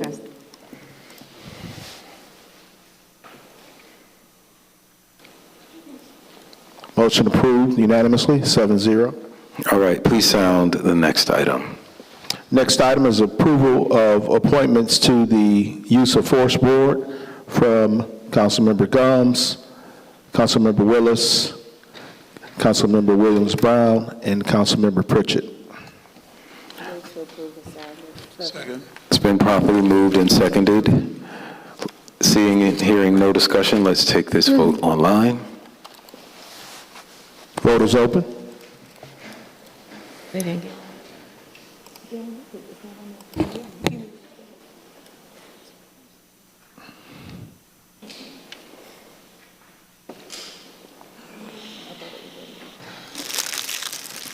Councilman Willis, yes? Hold on, I'm sorry. Okay. I don't see mine for some reason. Hold on, wait a minute, wait a minute. For some reason, it disappeared, but yes. Okay. That motion was approved unanimously, 7-0. All right, please sound the last items. That brings us to first read ordinances. The first one is under E1. First read an ordinance to replace Chapter 1, Sexually Oriented Businesses, Title 12, Licenses, Permit, and Business Regulations of the Code of Ordinances of the City of South Fulton, Georgia. Item 2 is first read an ordinance to amend Chapter 4, Public Conduct in in Parks, Title 11, Parks and Recreation, Section 11-4004, Prohibited and Restricted Acts in Public Parks of the Code of Ordinances of the City of South Fulton, Georgia. That item is sponsored by Councilmember Sebastian, Mayor Pro Tem Sebastian. All right, the chair will entertain any questions, comments, concerns, or queries about these first reads. Seeing and hearing none, the chair will entertain a motion to adjourn. I move to adjourn. Second. It's been properly moved, seconded, and thirded. Let's just take this vote by a show of hands. Good night, everyone.